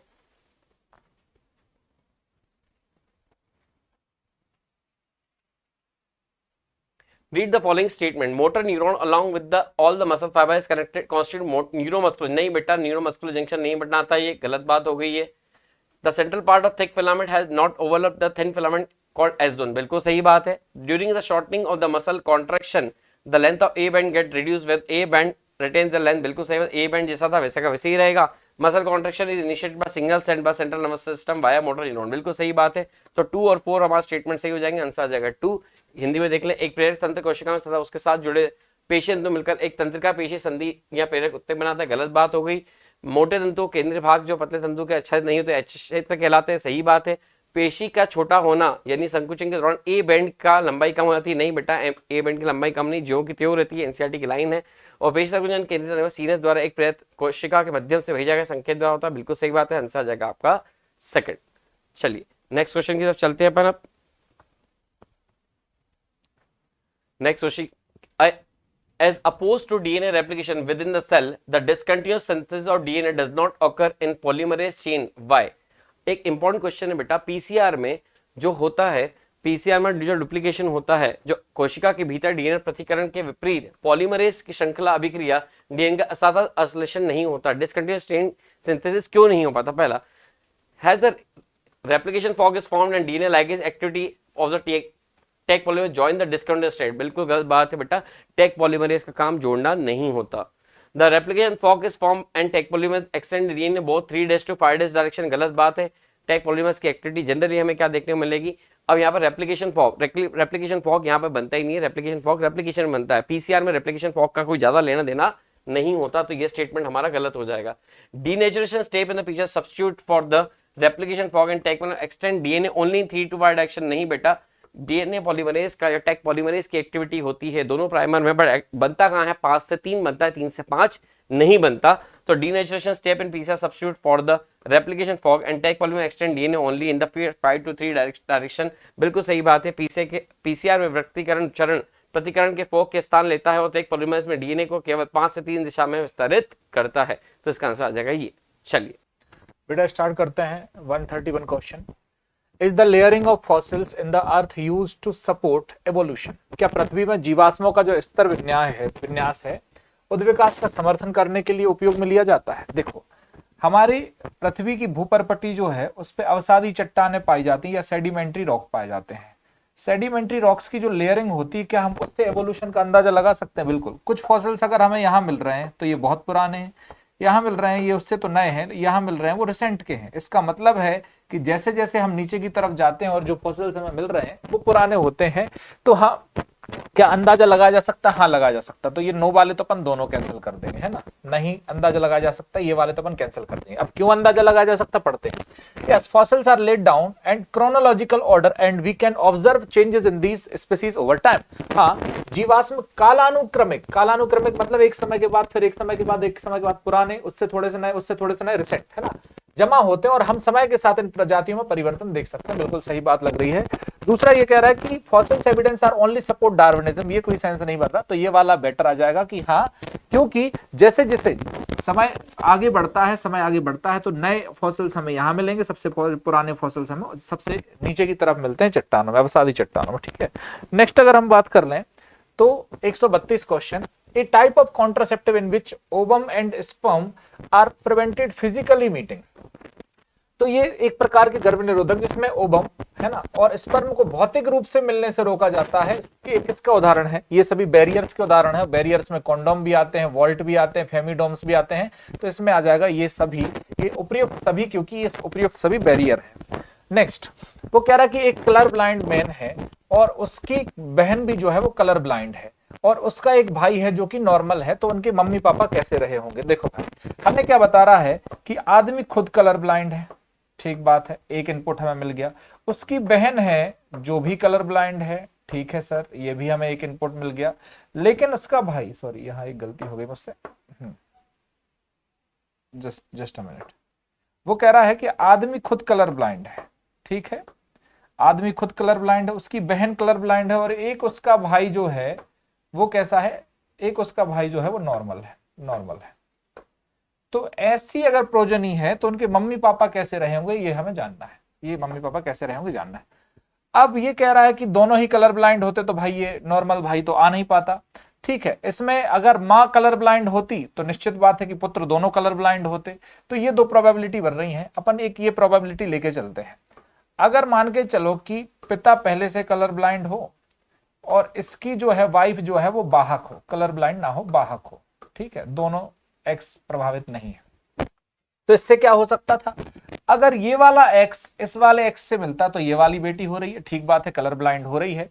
ये वाला एक्स अगर ये वाला एक्स बेटा, ठीक है, एक जस्ट मिनट, ये वाला एक्स अगर इससे मिल जाएगा तो एक बाहक भी बना ही लेते हैं, ठीक है। तो एक बाहक बिटिया हो जाएगी, ठीक है, इसके बारे में दिया नहीं है लेकिन हो जाएगी ये भी, ठीक है। अगर ये वाई इससे मिल जाएगा, ठीक है, ये एक्स मिल जाएगा और ये वाई मिल जाएगा तो ये बच्चा हो जाएगा, और अगर ये वाई इससे मिल जाएगा तो ये नॉर्मल बच्चा हो जाएगा। इसका मतलब ये वाली बात सही है, तो ये आंसर आ जाएगा कि इसमें जो फादर है वो प्रभावित होंगे और मदर सिर्फ बाहक होंगी, है ना। तो ये बेस्ट आंसर हो जाएगा। नेक्स्ट, रेडियो आइसोटोप P32 और S35 का यूज किसने अपने प्रयोग में किया? हर्षे और चेज ने। इन्हीं ने बताया था कि डीएनए इज जेनेटिक मटेरियल। ये इक्विवोकल प्रूफ था, मतलब ये स्पष्ट रूप से प्रयोग इन्हीं ने बताया था कि जेनेटिक मटेरियल जो है वो डीएनए है, हर्षे और चेज का प्रयोग। वो कह रहा है कि अगर अमीनो एसिड की एक पॉलीपेप्टाइड चेन है और उसमें 150 150 अमीनो एसिड लगे हुए हैं, तो नंबर ऑफ mRNA पर बेस कितने होंगे, बेस कितने होंगे। वैसे तो इसको प्रैक्टिकली तो नहीं, वैसे तो नहीं निकाला जा सकता, लेकिन एक थ्योरेटिकल हम ले लेते हैं कि भाई क्या पूछ रहा होगा। वो ये कह रहा है कि ऐसे अमीनो एसिड, अगर जब हम बात कर रहे हैं तो ऐसे अमीनो एसिड जो हैं वो एक किसी mRNA की चेन पर कितने हैं, 150 ऐसे हैं, 150। अब अगर 150 ऐसे अमीनो एसिड्स हैं तो कितने बेस होंगे, तो देखो भाई एक 150 अमीनो एसिड है तो कोडॉन भी कितने होगा भाई, 150 कोडॉन है तो हर एक में बेस कितने होंगे भाई, 3 तो 15 ती हो गए 45। लेकिन एक स्टॉप कोडॉन होगा, स्टॉप कोडॉन जो किसी अमीनो एसिड को कोड नहीं करता है, तो मोर और लेस थ्योरेटिकली इसका आंसर ये निकल के आ रहा है 453 है ना, 453 निकल सकता है आंसर। नेक्स्ट। अच्छा क्वेश्चन है, choose the correct set of option regarding oxygen. Oxygen के संश्लेषण के लिए याद रखना बच्चों, जिंक और एक अमीनो एसिड चाहिए होता है ट्रिप्टोफेन नाम का। ये दोनों चीजें ऑक्सीजन के सिंथेसिस के लिए चाहिए, प्रिकर्सर है ये। Regarding meiosis which of the statement are incorrect. Meiosis के रिगार्डिंग कौन सा स्टेटमेंट गलत है। चलो, crossing over required telomerase enzyme, यही गलत हो जाएगा भाई। क्रॉसिंग ओवर के अंदर टीलोमरेज में रिकॉम्बिनेज एंजाइम की आवश्यकता होती है, तो ये आपका पहला ही गलत हो जाएगा। चलो पढ़ लेते हैं और क्या सही है क्या। Pairing of homologous chromosome and recombination occurs in meiosis first. Meiosis first की कौन सी में होती है पेयरिंग, बेटा सबको पता है। पेयरिंग जो होती है वो आपकी जाइगोटिन के अंदर होती है, और रिकॉम्बिनेशन जो होता है, देखो पेयरिंग ऑफ होमोलोगस क्रोमोसोम तो जाइगोटिन में हो गया, और रिकॉम्बिनेशन जो होता है वो आपका पेकाइटिन में होता है। चलिए 4 एप्लॉइड सेल्स बनती है, बिल्कुल सही बात है। Splitting of centromere occur in anaphase second. Anaphase second के अंदर सेंट्रोमेयर स्प्लिट हो जाता है, ये भी सही बात है। चलिए, प्रकाश संश्लेषण पर सबसे शुरुआती प्रयोग में से एक 1770 में जोसेफ प्रिस्टले ने किया था, और उन्होंने ये बताया था बेटा कि जो प्लांट होते हैं वो फाउल एयर को या गंदी वायु को शुद्ध करते हैं। सूर्य ऊर्जा का अंतिम स्रोत है, पानी जीवन के लिए आवश्यक है, गलत हो जाएगा। पौधे मलवायु को, मलवायु मतलब फाउल एयर को, सही बात है। प्रिस्टले ने यही बोला था कि जो पौधे होते हैं वो फाउल एयर को क्या करते हैं, शुद्ध करते हैं बच्चों। Which among the following statement are incorrect, बताना बच्चों। इट इज अबाउट किसके अबाउट में, लाइट रिएक्शन के अबाउट में हमको इनकरेक्ट बताना है। प्रकाश अभिक्रिया से संबंधित चीजें दी गई है, उनमें से हमको गलत कथन चुनना है। चलिए, it is also known as photochemical phase, इसे प्रकाश रासायनिक प्रावस्था कहते हैं, सही बात है। इट इंक्लूड, प्रकाश अभिक्रिया में क्या क्या होता है, प्रकाश का अवशोषण, लाइट एब्जॉर्प्शन, पानी का टूटना, वाटर स्प्लिटिंग, ऑक्सीजन रिलीज होगी वाटर स्प्लिट होने से, और formation of high energy chemical intermediate जैसे एटीपी और NADPH2, ये सारे बनते हैं, तो ये भी बात बिल्कुल सही है। Reaction centre consist of single molecule of chlorophyll A but 2 molecule of chlorophyll B, ये आपका गलत हो जाएगा बेटा। रिएक्शन सेंटर जो होता है वो क्लोरोफिल ए के ओनली 1 मॉलिक्यूल से बना होता है, तो आपका आंसर यहाँ पर थर्ड ही होगा बच्चों, ठीक है। तो आपका आंसर ये बनेगा थर्ड। हमसे पूछ रहा गलत, तो ये गलत हो जाएगा बेटा आपका, क्योंकि reaction centre only 1 molecule of chlorophyll a से बना होता है। Which one of the following is not included in glycolysis, निम्नलिखित में से कौन ग्लाइकोलाइसिस में सम्मिलित नहीं होता है। सबस्ट्रेट लेवल फॉस्फोराइलेशन अकर्स, बेटा ये तो होता है सबस्ट्रेट लेवल फॉस्फोराइलेशन का मतलब होता है एटीपी का बनना, तो एटीपी तो बनती है। The end product are CO2 and H2O, not input बताना है ना, सही बात है बेटा, यही हो जाएगा, क्योंकि ग्लाइकोलाइसिस का एंड प्रोडक्ट CO2 H2O नहीं होता, बल्कि पायरुविक एसिड के कितने मॉलिक्यूल होते हैं, 2 मॉलिक्यूल होते हैं। एटीपी बनती है, एटीपी यूज भी होती है, तो यहाँ पर आंसर बनेगा सेकंड। ये ग्लाइकोलाइसिस में सम्मिलित नहीं होता है, CO2 का निर्माण नहीं होता ग्लाइकोलाइसिस में, ठीक है। जनसंख्या पारिस्थिति का एक महत्वपूर्ण क्षेत्र है, क्योंकि आप सबको पता है बेटा ये जो होती है आपकी जनसंख्या पारिस्थितिकी, वो इकोलॉजी से पॉपुलेशन जेनेटिक्स और इवोल्यूशन को जोड़ती है, ठीक है। It link ecology to population genetics and evolution, इसीलिए पॉपुलेशन इकोलॉजी जो होती है वो इंपॉर्टेंट एरिया होता है इकोलॉजी का। चलिए, ethylene is a gaseous hormone, सही बात है, और ethylene promote root growth and root hair formation, दोनों एनसीईआरटी की लाइन है, दोनों ही बातें सही हो जाएगी। बहुत statement first and second are correct. चलिए बच्चों, नेक्स्ट। दूध से दही निर्माण के समय LAB, lactic acid, bacteria, vitamin B12 बढ़ाकर इसकी पोषक गुणवत्ता में सुधार करते हैं, सही है। लेब जब मनुष्य के आमाशय में उपस्थित होता है तो रोग पैदा करने वाले रोगाणुओं की वृद्धि को भी संदमित करता है, बिल्कुल सही बात है बेटा, दोनों ही कथन सही है, कथन फर्स्ट और कथन सेकंड दोनों सही है, बहुत बढ़िया। विपुंसन के बारे में या इमेस्कुलेशन के बारे में निम्नलिखित में से कौन सा कथन गलत है, गलत बताना है।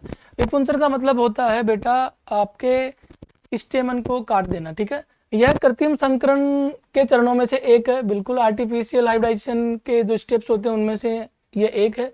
स्वयं परागण को रोकने के लिए विपुंसित पुष्पों को बेग से ढक दिया जाता है। इमेस्कुलेटेड फ्लावर आर बेक्ड, बिल्कुल सही है। इमेस्कुलेटेड फ्लावर मतलब जिनका स्टेमन काट दिया है, उनमें स्व परागण को रोकने के लिए, ठीक है, सेल्फ पोलिनेशन को रोकने के लिए बेटा उनको किससे ढक दिया जाता है, बेक से ढक दिया जाता है, ठीक है। चलो जैसे ये फ्लावर है, ठीक है, इसमें से ये आपका स्टिग्मा हो गया और ये हो गया आपका स्टेमन, इसको काटना इमेस्कुलेशन कहलाता है। चलो इसको यहाँ से अपन ने क्या कर दिया, इसको यहाँ से हटा दिया, लेकिन और भी तो पोलन ग्रेन इसी प्लांट के आ सकते हैं, तो उसके लिए क्या करेंगे अपन, इसके स्टिग्मा को बेक कर देंगे, फ्लावर को पूरा ढक देंगे बेटा, ठीक है। तो ये भी बात बिल्कुल सही हो जाएगी बेटा आपकी। चलिए नेक्स्ट पढ़ते हैं।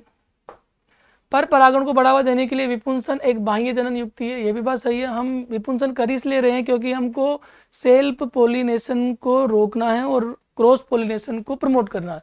विपुंसन प्रक्रिया के दौरान वर्तिकाग्र हटाते हैं क्या, यही गलत हो जाएगा बेटा, वर्तिकाग्र नहीं हटाते। चौथा आंसर आएगा वर्तिकाग्र नहीं, स्टेमन हटाते हैं। क्वेश्चन नंबर 145 देख लेते हैं। The following pedigree chart shows the inheritance of a genetic disorder. बताया नहीं कि कौन सा जेनेटिक डिसऑर्डर का इनहेरिटेंस शो कर रहा है। वो कह रहा है कि पहली जो जनरेशन हो उसमें दूसरा वाला और तीसरी जनरेशन में भी दूसरा वाला अफेक्टेड है। अब फिर उसका क्वेश्चन क्या, विच of the following is the correct pattern of inheritance. सबसे पहले तो ये बताना है कि ऑटोसोमल डोमिनेंट है, कि ऑटोसोमल रिसेसिव है, कि एक्स लिंक्ड रिसेसिव है, कि एक्स लिंक्ड डोमिनेंट है या वाई लिंक्ड है, ये हमें बताना है। फिर कह रहा है the genotype of third generation का, नहीं सेकंड जनरेशन का 3 वाला, इसका जीनोटाइप भी बताना है। ठीक है, हमारे 2 क्वेश्चन है कि पैटर्न क्या शो कर रहा है और दूसरा हमें ये बताना कि इसका जीनोटाइप क्या होगा। चलो आओ स्टार्ट करते हैं। क्या बाइलिंक्ड है, नहीं भाई बाइलिंक्ड होता तो ये भी प्रभावित होता, तो बाइलिंक्ड तो नहीं है। फिर हम बात करते हैं क्या एक्स लिंक्ड रिसेसिव है। अगर एक्स लिंक्ड रिसेसिव होता तो ये जो ये है इसकी जो बच्ची है वो कैरियर होती, अगर वो कैरियर होती तो इसकी संभावना होती बाहर की। ठीक है, और इन 2 में से कोई ना कोई जो है, हाँ अगर ये है तो ये जो है इन दोनों में से कोई ना कोई पॉसिबिलिटी तो बनती है भाई, ये तो नॉर्मल हो जाते लेकिन ये जो है नहीं आती, तो एक्स लिंक्ड की प्रोबेबिलिटी थोड़ी सी कम बन रही, क्योंकि अगर ये भी अगर प्रभावित हो जाता तो हम कहते बाहर से ये पुरुष महिला पुरुष ऐसा आ रहा है, लेकिन वो भी नहीं आ रहा। और फिर क्या देख रहे हैं कि भाई महिला प्रभावित और इसका पिता तो नॉर्मल है, तो ये भी नहीं आ सकता, तो एक्स लिंक्ड रिसेसिव तो नहीं हो सकता और एक्स लिंक्ड डोमिनेंट भी नहीं हो सकता। अब हो सकता है या तो ऑटोसोमल रिसेसिव या तो ऑटोसोमल डोमिनेंट। ऑटोसोमल रिसेसिव और ऑटोसोमल डोमिनेंट पता करने के लिए मैंने सबसे बढ़िया ट्रिक बताई थी।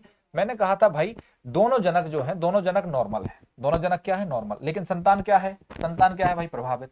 अब संतान अगर प्रभावित हो और अपन इसको क्या मान लें, अपन इसको मान के चलो ऑटोसोमल डोमिनेंट मान लें, तो ये फिर क्या होना चाहिए भाई, ये ऑटोसोमल रिसेसिव होना चाहिए, ये ऑटोसोमल रिसेसिव होना चाहिए और ये भी रिसेसिव होना चाहिए और ये भी रिसेसिव। लेकिन ऐसे अगर स्मॉल स्मॉल है तो उसका बच्चा तो ऐसा हो नहीं सकता, तो ये तो संभावना नहीं है। तो बेस्ट संभावना क्या है, बेस्ट संभावना ये है कि इसको अपन स्मॉल स्मॉल मान लें। अगर इसको स्मॉल स्मॉल मान लिया तो स्मॉल स्मॉल कब आएगा, जब ये दोनों क्या होंगे, ऐसे होंगे। तो इसका मतलब ये डिसऑर्डर कैसा हो गया, ये ऑटोसोमल रिसेसिव हो गया, ऑटोसोमल रिसेसिव आ जाएगा सही जवाब। ठीक है, डोमिनेंट नहीं आएगा। तो पहला तो हमने तोड़ कर लिया कि ऑटोसोमल रिसेसिव आएगा, तो ये वाला आंसर कट गया, ये वाला आंसर कट गया। 2 में से देखते हैं।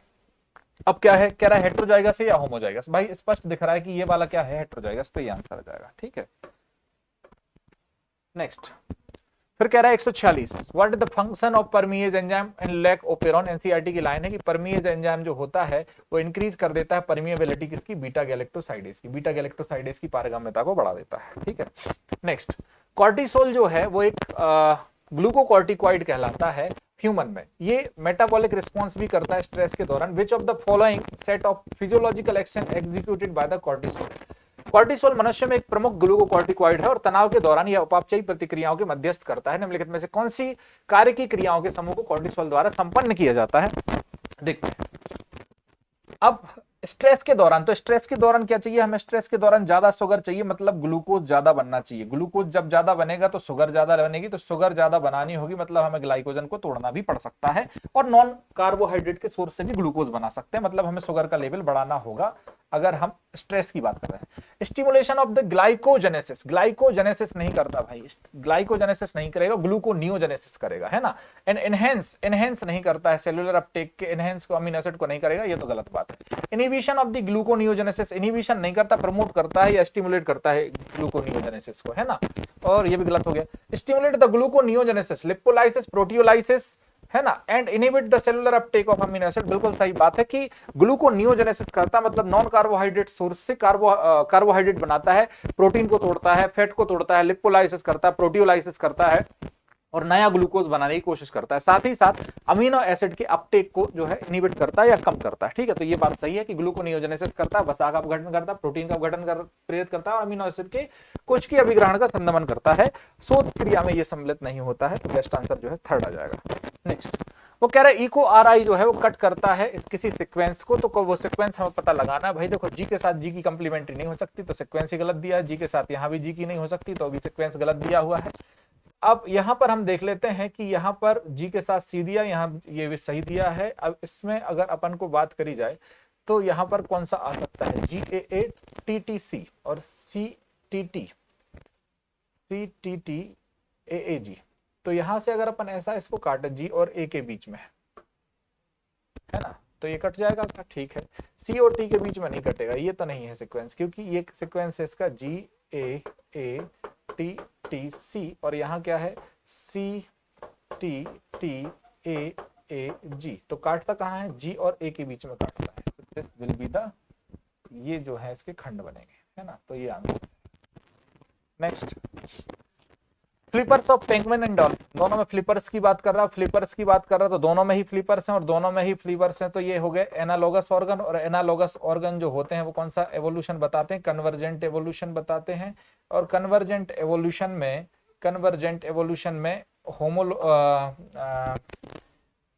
पूर्वस्था समान नहीं होती है ना, कन्वर्जेंट एवोल्यूशन में पूर्वस्था समान नहीं होती है। ठीक है, डाइवर्जेंट एवोल्यूशन में पूर्वस्था समान होती है। तो कन्वर्जेंट एवोल्यूशन में दोनों में ही फ्लिपर्स हैं, है ना। तो लेकिन एक में अगर हम बात करें तो डॉल्फिन जो है वो क्या है, वो मैमल है और पेंगुइन क्या है, पक्षी है, लेकिन दोनों के पास फ्लिपर्स है। तो मूलभूत जो मॉर्फोलॉजिकली संरचना समान है लेकिन एनाटॉमिकली उनकी संरचना समान नहीं है, एनाटॉमिकली संरचना समान नहीं है, तो वो पूर्वस्था समान पूर्वस्था नहीं दर्शाते हैं। तो ये वाला आंसर आ जाएगा। Next, to prevent the erythroblastosis fetalis in Rh positive negative mother, Rh negative mother is administered by anti-Rh antibodies immediately after the delivery of the first Rh positive child.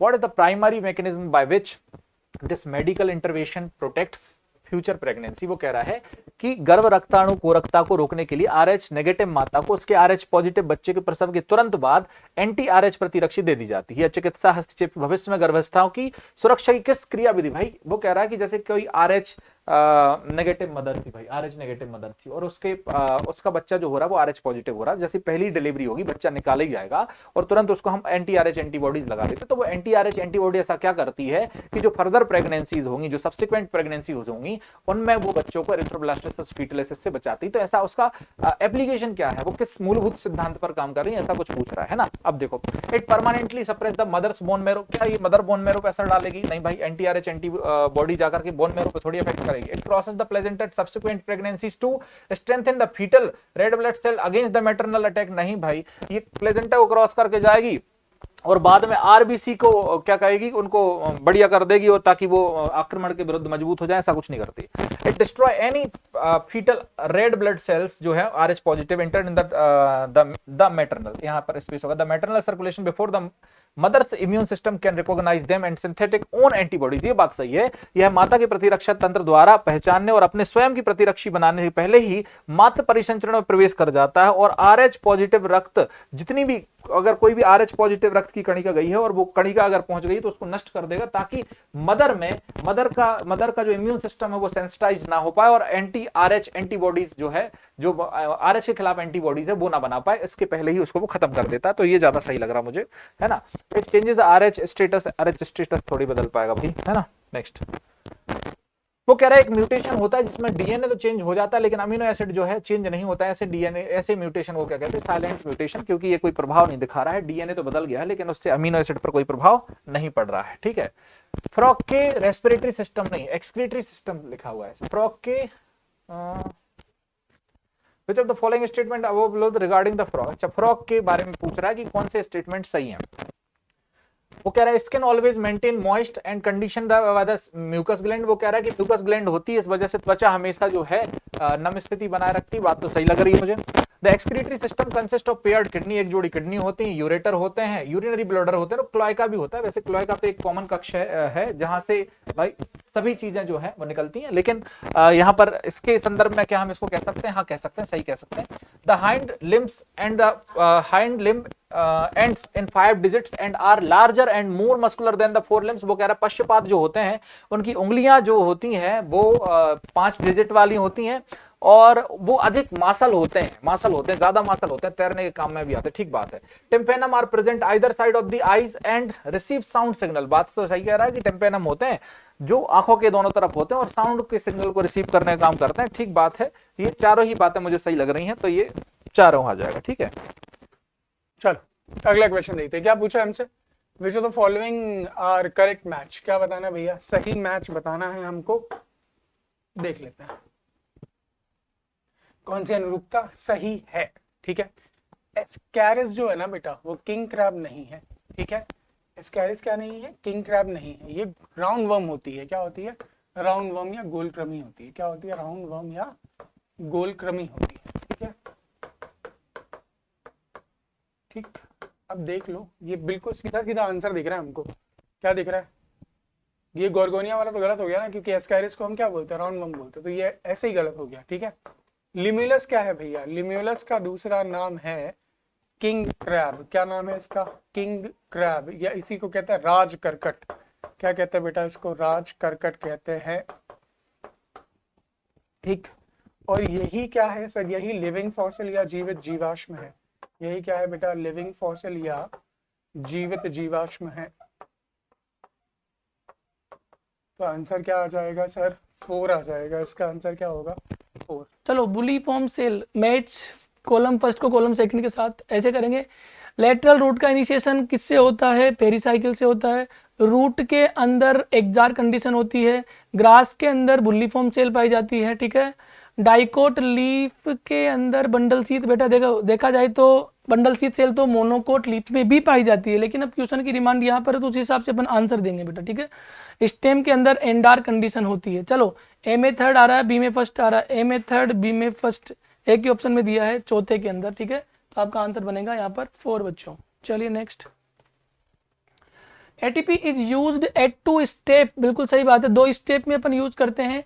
एक तो जब अपन ग्लूकोज से क्या बनाते हैं बेटा, ग्लूकोज 6 फॉस्फेट बनाते हैं, और एक जब अपन फ्रक्टोज 6 फॉस्फेट से बनाते हैं, फ्रक्टोज 1,6 बिसफॉस्फेट। इन 2 स्टेप में एटीपी यूज करते हैं। पढ़ लेते हैं, ATP used in 2 step in glycolysis. Reason क्या हो जाएगा, first ATP use in the converting glucose into glucose 6 phosphate, सही है। Second ATP is use in the conversion of fructose 6 phosphate से फ्रक्टोज 1,6 डाइफॉस्फेट। बिल्कुल सही बात है। एसेशन रीजन दोनों ही सही है, और रीजन देखो यहाँ पर बेटा कहीं ना कहीं एक्सप्लेनेशन कर रहा है, करेक्ट एक्सप्लेनेशन कर रहा है एसरसन की। तो आंसर बनेगा आपका फर्स्ट। बहुत आसान क्वेश्चन है। एंजियोस्पर्म की लघु बीजाणुधानी आमतौर पर 4 परतों से घिरी होती है, सबको पता है। 4 परतें आपकी हो जाएगी, ऊपर एपिडर्मिस, एंडोथीसियम, मिडिल लेयर और टेपिटम। ठीक है, बाहर की 3 परतें सुरक्षा का कार्य करती है और परागकोश को मुक्त करने के लिए परागकोश का विघटन करती है। दोनों ही बातें सही है, लेकिन कारण कथन की व्याख्या नहीं कर रहा, क्योंकि कथन में देखो बेटा, कथन के अंदर 4 परतों की बात चल रही है, लेकिन कारण में तो ऊपर की 3 परतें ही का ही फंक्शन दिखा रहा है। यहाँ पर टेपिटम की तो बात ही नहीं कर रही है। अगर ये टेपिटम की बात करता तो अपन बोल सकते थे कि कारण कथन की व्याख्या कर रहा है, इसलिए यहाँ पर आंसर बनेगा। दोनों सही है, लेकिन कारण कथन का सही स्पष्टीकरण नहीं है। चलिए क्वेश्चन नंबर बेटा देखते हैं 157। Which of the following is false regarding bio control methods. Bio control method के संदर्भ में कौन सा गलत है। Conventional farming method involve the use of chemical, सही बात है, which can affect both useful and harmful organism. बेटा देखो, आपके जो केमिकल्स होते हैं उनको नहीं पता है कि कौन सा इंसेक्ट हार्मफुल है कौन सा यूजफुल है, वो तो दोनों को ही मारेंगे बेटा। ठीक है, तो ये बात सही है कि परंपरागत फार्मिंग विधि में रसायनों का उपयोग किया जाता है, जिससे लाभप्रद और हानिप्रद दोनों जीव प्रभावित होते हैं। Organic farming aim to at biodiversity conservation and integrated pest management, सही बात है बेटा। ऑर्गेनिक फार्मिंग में जैव विविधता संरक्षण तथा पीड़क प्रबंधन कार्यक्रम का लक्ष्य रखा जाता है। बिल्कुल सत्य बात है बेटा यहाँ पर। ठीक है, bio control aim at keeping the target insect population at unmanageable level, गलत हो जाएगा बेटा, मैनेजेबल लेवल आएगा यहाँ पर, तो ये स्टेटमेंट गलत है, सी असत्य हो जाएगा। जैव नियंत्रण में टारगेट कीट जीव को अनियंत्रण स्तर पर रखा जाता है, नहीं, नियंत्रित स्तर पर रखा जाएगा बेटा उसे, ठीक है। कंप्लीटली उसे खत्म नहीं करेंगे अपन, एक कंट्रोल लेवल पर उसको रखेंगे। कंप्लीटली खत्म हो जाएगा तो फूड चेन जो होती है, फूड वेब जो होता है वो असंतुलित हो जाता है बच्चों। तो यहाँ पर आपका सी गलत हो जाएगा, यहाँ पर सी असत्य लग रहा है, ठीक है, सी इज फॉल्स, बाकी सारे सही है बच्चों। चलिए बेटा क्वेश्चन नंबर 158 देखते हैं। स्टेटमेंट 1 और स्टेटमेंट 2 देके रखा है। स्टेटमेंट 1 क्या बोल रहा है? Decomposition is a process in which the detritus is degraded into the simple substances by microbes. ये वाला तो सही है। क्या डिकम्पोजिशन ऐसी प्रक्रिया है कि अपघटन एक ऐसी प्रक्रिया है जिसमें सूक्ष्म जीवों द्वारा अपरत को, जो भी वेस्ट मटेरियल है, अपरत को सरल पदार्थों में न्यूनीकृत किया जाता है। बिल्कुल सही बात है, ये वाला स्टेटमेंट तो आपका सही हो गया, ठीक है। Decomposition is faster if the detritus is rich in lignin. बेटा अगर लिग्निन और काइटिन में अगर डेट्राइटस रिच होता है, मतलब अब अपघटन तेज होता है अगर अपरद लिग्निन और काइटिन में समुद्ध होता है। मतलब अगर लिग्निन और काइटिन का कंटेंट ज्यादा हुआ, उसमें लिग्निन और काइटिन काफी ज्यादा मात्रा में अगर प्रेजेंट है, तो डिकम्पोजिशन कम होता है, डिकम्पोजिशन स्लोअर रेट पे होता है, ठीक है। अपघटन तेजी नहीं होगा, अपघटन धीमी दर से होगा, ठीक है। तो ये वाला हो गया आपका गलत, ये वाला हो गया बेटा गलत। तो इसका आंसर क्या आना चाहिए भैया? स्टेटमेंट 1 तो सही है, statement 1 is correct but statement 2 is incorrect. इसका सेकंड आंसर आना चाहिए, कथन 1 सही है लेकिन कथन 2 गलत है। चलिए नेक्स्ट आगे बढ़ते हैं। Blood cholesterol lowering agent and clot buster enzyme are respectively produced by, ठीक है बेटा। ब्लड कोलेस्ट्रॉल लोअरिंग एजेंट की बात करूं तो मोनास्कस पुरपुरियस और स्ट्रेप्टोकोकस की बात करूं, ठीक है। अगर स्ट्रेप्टोकोकस आपका हो गया क्लॉट बस्टर, ठीक है। तो रक्त कोलेस्ट्रॉल को कम करने वाला कारक एवं थक्का घोलने वाली क्लॉट बस्टर एंजाइम, ठीक है, क्रमशः किससे द्वारा उत्पादित की जाती है? तो यार जो आपका रक्त कोलेस्ट्रॉल वाला हो गया वो तो हो गया मोनास्कस पुरपुरियस, ठीक है। और क्लॉट बस्टर एंजाइम कौन करता है? स्ट्रेप्टोकाइनेस। तो इसका आंसर क्या हो गया बेटा? मोनास्कस पुरपुरियस एंड स्ट्रेप्टोकाइनेस, ठीक है। फोर्थ वाला आंसर हो गया इसका। चलिए नेक्स्ट आगे बढ़ते हैं। 160 विच of the following pair comes under the group of chrysophytes. Chrysophytes में कौन कौन से आते हैं? Diatoms and desmids. डायटम और डेस्मिट्स आते हैं। निम्नलिखित में से कौन सा जोड़ा क्राइसोफाइट समूह के अंतर्गत आता है? डायटम्स और डेस्मिट्स आते हैं बेटा। चलिए आगे बढ़ते हैं। Match the column 1 and 2। Match the column 1 and 2 देके रखा है। पहला कॉलम देके रखा है, दूसरा कॉलम देके रखा है, ठीक है। अगर इसमें देखे तो रेड डिनोफ्लैजिलेट किसको बोलते हो बेटा आप? गोनियोलेक्स को बोलते हैं, गोनियोलेक्स। लाल डिनोफ्लैजिलेट किसको बोलते हैं? गोनियोलेक्स को बोलते हैं, ठीक है। फिर उसके बाद आगे बढ़ते हैं। Unicellular fungi used to make bread and beer. Unicellular fungi used to make bread और बियर कौन सा होता है बेटा? यीस्ट होगा आपका, ठीक है। एक कोशिकीय कवक का उपयोग ब्रेड और बियर बनाने में होता है, वो कौन सा होता है बेटा? यीस्ट होता है, ठीक है। फिर उसके बाद सोर्स ऑफ एंटीबायोटिक्स। एंटीबायोटिक्स का सोर्स कौन सा होता है बेटा? पेनिसिलियम। फिर उसके बाद ब्रेड मोल्ड कौन सा होगा? रहिजोपस को रोटी का कवक कहा जाता है। रोटी कवक किसको कहा जाता है? रहिजोपस को कहा जाता है, ठीक है। प्रतिजैविक का स्रोत कौन सा होगा? पेनिसिलियम होगा बेटा। तो कौन सा इसका आंसर आना चाहिए? इसका आंसर ए का 2 आ रहा है, ए का 2 आ रहा है, ठीक है। ए का 2 आ रहा है, बी का 3 आ रहा है, बी का 3 आ रहा है, सी का 4 आ रहा है, सी का 4 आ रहा है एंड डी का 1 आ रहा है। तो इसका आंसर होना चाहिए बेटा थर्ड वाला। इसका आंसर होना चाहिए बेटा थर्ड वाला। चलिए आगे बढ़ते हैं। क्वेश्चन नंबर 162 देख के रखे। टाइप ऑफ एस्टिवेशन देके रखा है, ठीक है। पुष्पदल विन्यास के प्रकार देके रखे हैं एक कॉलम में और उनके उदाहरण देके रखे हैं। चलिए समझते हैं। तो इसमें वेलवेट किस में आना चाहिए? वेलवेट कैलोट्रोपिस ऐसे करके याद कर सकते हैं। काला वेलवेट एक कपड़ा होता है ना, तो काले कलर का काला, कैलोट्रोपिस वेलवेट, ठीक है। तो कोरस्पर्शी कौन सा होगा बेटा? ठीक है, कैलोट्रोपिस। फिर उसके बाद ट्विस्टेड कौन सा होता है? कॉटन, ठीक है। व्यावर्ती कौन सा होता है? कपास होता है, ठीक है। फिर उसके बाद सी वाला एम्ब्रिकेट कौन सा होगा बेटा? गुलमोहर, ठीक है। एम्ब्रिकेट कौन सा होगा? कोरछादी, गुलमोहर होता है, बहुत बढ़िया। फिर उसके बाद वैक्सिलरी कौन सा होगा बेटा? बीन, ठीक है। वैक्सिलरी कौन सा होगा? बीन, ठीक है। फिर इसका आंसर क्या होना चाहिए? देखो बेटा डी का 3rd आ रहा है, फिर उसके बाद सी का 4 आ रहा है, डी का 3rd, सी का 4 और बी का 1st आ रहा है और ए का 2 आ रहा है, ठीक है। तो इसका आंसर होना चाहिए बेटा सेकंड वाला, सेकंड वाला इसका आंसर होना चाहिए, इसका आंसर होना चाहिए सेकंड वाला कि ए का 2 है कोर्सपर्शी, कैलोट्रोपिस हो गया बेटा आपका, फिर उसके बाद बी व्यावर्ती कौन सा हो गया, कपास हो गया, ठीक है। फिर उसके बाद सी वाला कोरछादी आपका कौन सा हो गया, फोर्थ हो गया। फिर एक्सिलरी कौन सा हो गया बेटा, थर्ड कैलोट्रोपिस हो गया, तो इसका आएगा सेकंड। चलो अगला सवाल देखते हैं। अब मिलाना है अपने को ये, ठीक है, चलो मिला लेते हैं। तो सबसे पहले सबसे सारा देख लो क्या है सर, ऑक्सीटोसिन कहाँ से निकलता है, पश्च पीयूष ग्रंथि से, मतलब डी क्या हो गया, 1 हो गया, ठीक है। D1 कहीं दिख रहा है, कहीं नहीं दिख रहा भाई, ना इसमें है ना इसमें है और ना ही इसमें है। आंसर 110% यही होगा। नीट में ऐसे सवाल भी मिल जाते हैं और इस बार तो बहुत ज्यादा थे, ठीक है। डी क्या हो गया, 1, फिर उसके बाद आ जाओ A B C। TSH कहाँ से निकलता है, थायराइड स्टिमुलेटिंग हार्मोन कहाँ से निकलता है, अग्र पीयूष ग्रंथि से निकलता है सर, ठीक है। मतलब C हो गया आपका 2, ठीक। फिर मेलाटोनिन, मेलाटोनिन कहाँ से निकलता है, पीनियल ग्लैंड से निकलता है बेटा, ठीक है। मतलब B हो गया 4 और A हो गया 3, 3 4 2 1, 3 4 2 1, आंसर है 1, ठीक। अगला सवाल चेक कर लो सर, क्या बोल रहे हैं, what is the condition for expiration, निश्वसन की स्थिति क्या होती है, मतलब निश्वसन कब होगा, तो डायाफ्राम शिथिल हो जाएगा। हाँ सर, डायाफ्राम जब शिथिल होगा तभी निश्वसन होगा। सर ये है डायाफ्राम शिथिल अवस्था में और ये है संकुचित अवस्था में, मतलब ये जो है ना ये रिलैक्स्ड डायाफ्राम है और ये कैसा है, कॉन्ट्रैक्टेड, ठीक है।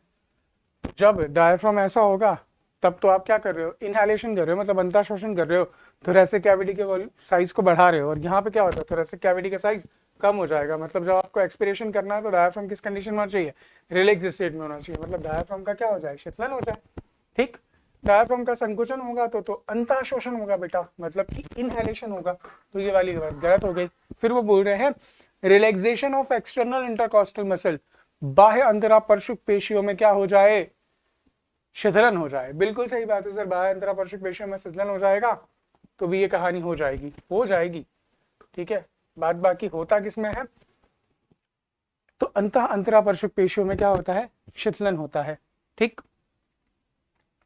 उसकी वजह से, ठीक है। कॉन्ट्रैक्शन इंटरनल इंटरकॉस्टल मसल, अगर बाह्य अंतरापर्शुक पेशियों में संकुचन हुआ, ठीक है, बाह्य अंतरापर्शुक पेशियों में संकुचन हुआ तो ये रिब्स ऊपर की तरफ उठती हैं बेटा, क्या कहाँ की तरफ उठती हैं, ऊपर की तरफ उठती हैं, ठीक है।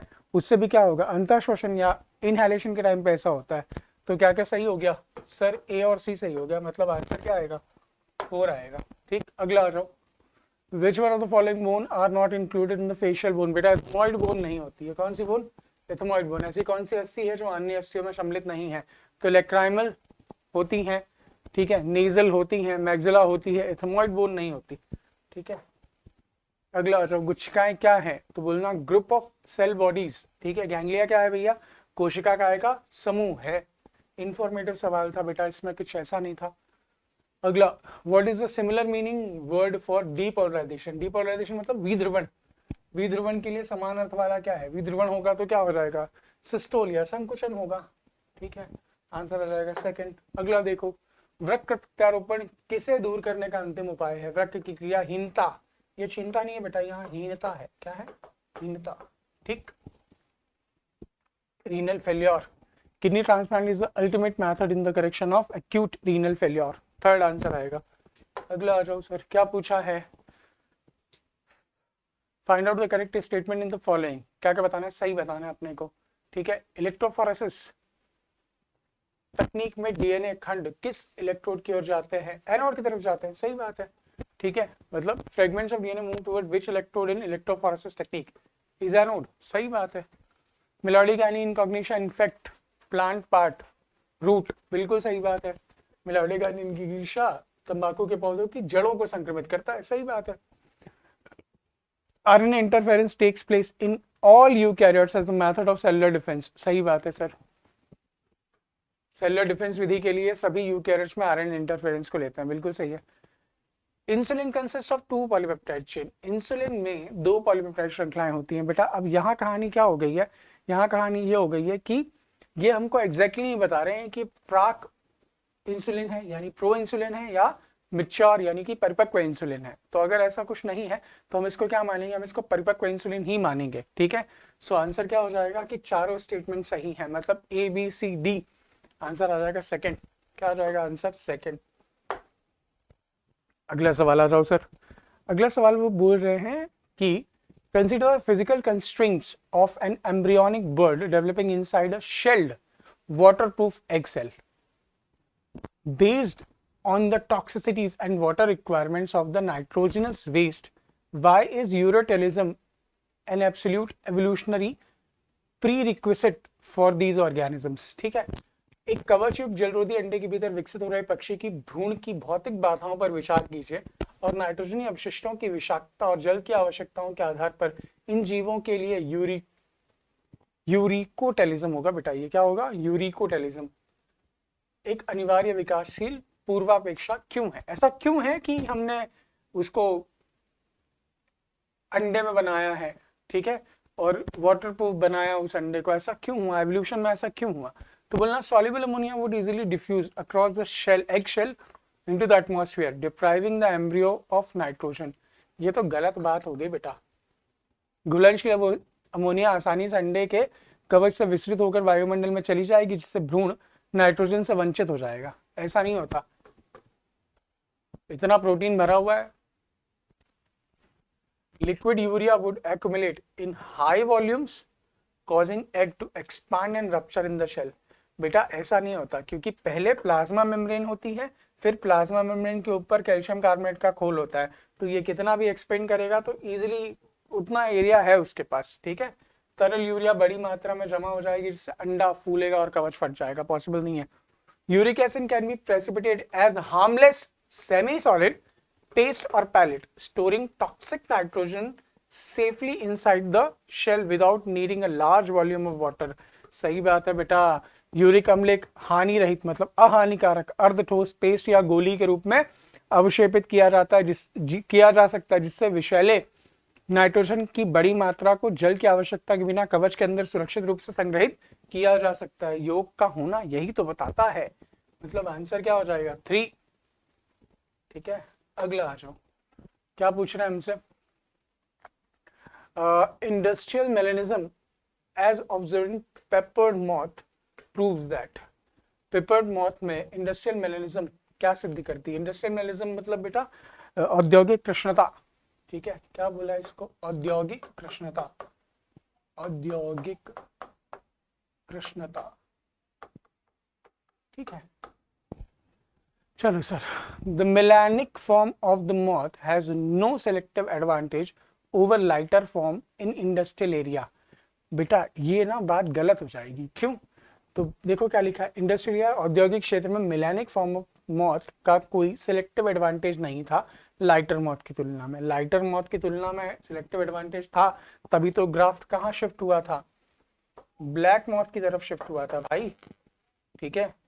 हुआ क्या था, इंडस्ट्रियल मेलेनिज्म के कारण लाइकेन खत्म हो गए थे, लाइकेन खत्म हो गए और धुएं के कारण क्या हुआ, ट्री ट्रंक क्या हो गए, काले रंग के हो गए। तो काले रंग के ट्री ट्रंक के ऊपर काले कलर के मॉथ आसानी से दिखाई नहीं देते। जब वो आसानी से दिख ही नहीं रहे हैं तो वो बचेंगे ही ना, सीधी सीधी बात है।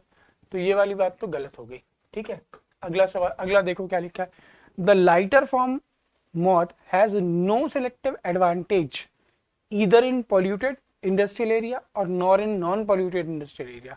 बेटा गलत हो गई बात, अगर ये एरिया पॉल्यूटेड है तो ब्लैक मॉथ सेलेक्ट हो रही है, और अगर ये एरिया अनपॉल्यूटेड है तो व्हाइट मॉथ सेलेक्ट हो रही है। कौन सेलेक्ट हो रहा है, व्हाइट मॉथ। कब सेलेक्ट हो रही है, जब अनपॉल्यूटेड है। अनपॉल्यूटेड है तो ट्री ट्रंक के ऊपर लाइकेंस हैं जो व्हाइट बैकग्राउंड बनाते हैं, और व्हाइट मॉथ व्हाइट बैकग्राउंड में दिखाई नहीं देगी, ठीक है।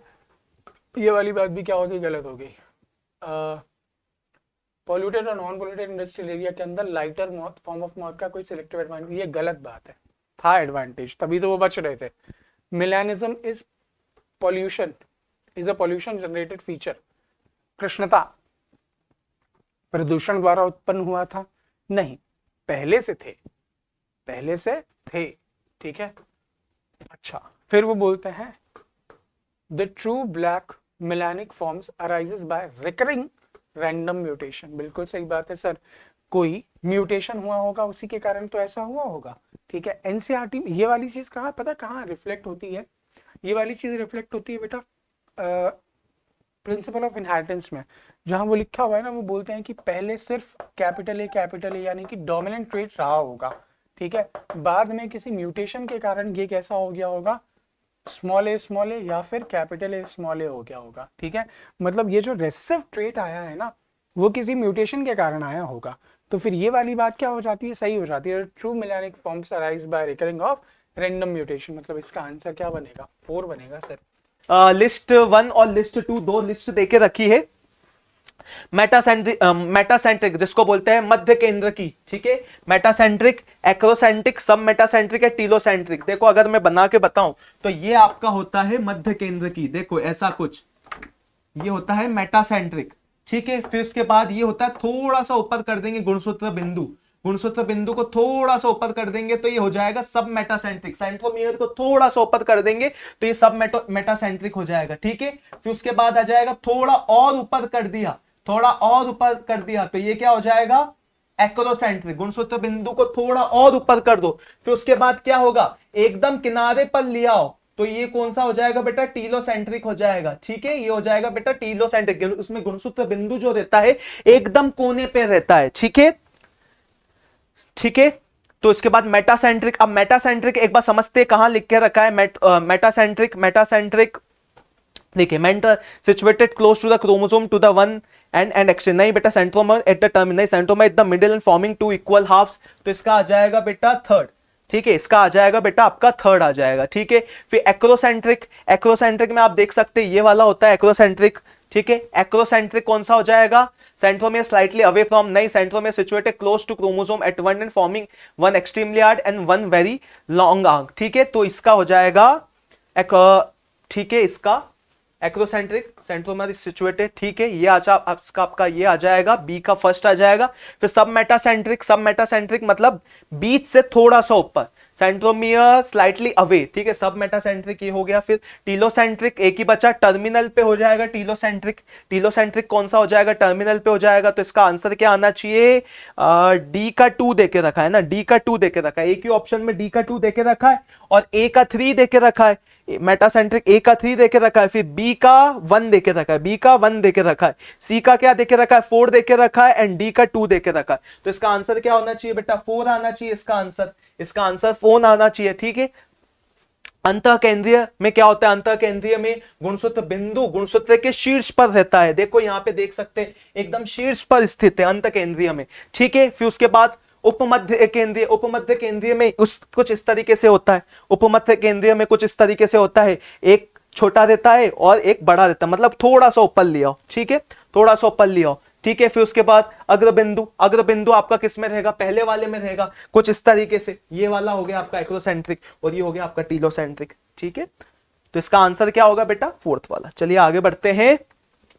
फिर उसके बाद glycolysis occurs in the, glycolysis कहां होती है बेटा, साइटोप्लाज्म में, कोशिका द्रव्य में होती है, साइटोप्लाज्म में होती है, साइटोप्लाज्म में होती है। एंड प्रोड्यूसेस व्हाट, क्या बनाती है ग्लाइकोलाइसिस, पाइरुवेट बनता है, 2 पाइरुवेट के मॉलिक्यूल बनते हैं ग्लाइकोलाइसिस प्रोसेस में, 2 पाइरुवेट के molecule.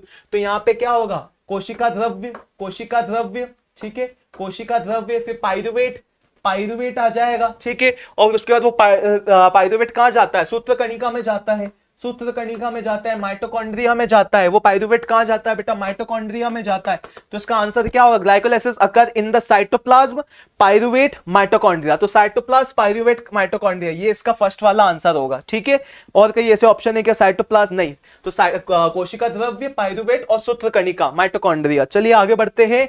Which of the following shows zwitter ion, zwitter ion कौन दिखा रहा है, देखो ज्विटर आयन उनको बोलते हैं जिसके पास, जिन अमाइनो एसिड के पास, जिन अमाइनो अम्ल के पास पॉजिटिव और नेगेटिव चार्ज दोनों होता है, ठीक है। तो इसमें पॉजिटिव नेगेटिव है, यहां तो सिर्फ पॉजिटिव ही है, ठीक है। यहाँ पे पॉजिटिव नेगेटिव 0 है तो इसका चार्ज क्या हो जाएगा, न्यूट्रल हो जाता है, जी 0 चार्ज है, इसको ही आप ज्विटर आयन बोलते हैं। इसमें है क्या, नहीं, ये वाला भी नहीं, ये वाला होना चाहिए आपका ज्विटर आयन, ठीक है, जिसमें positive energy, positive negative charge दोनों रहता है, ठीक है।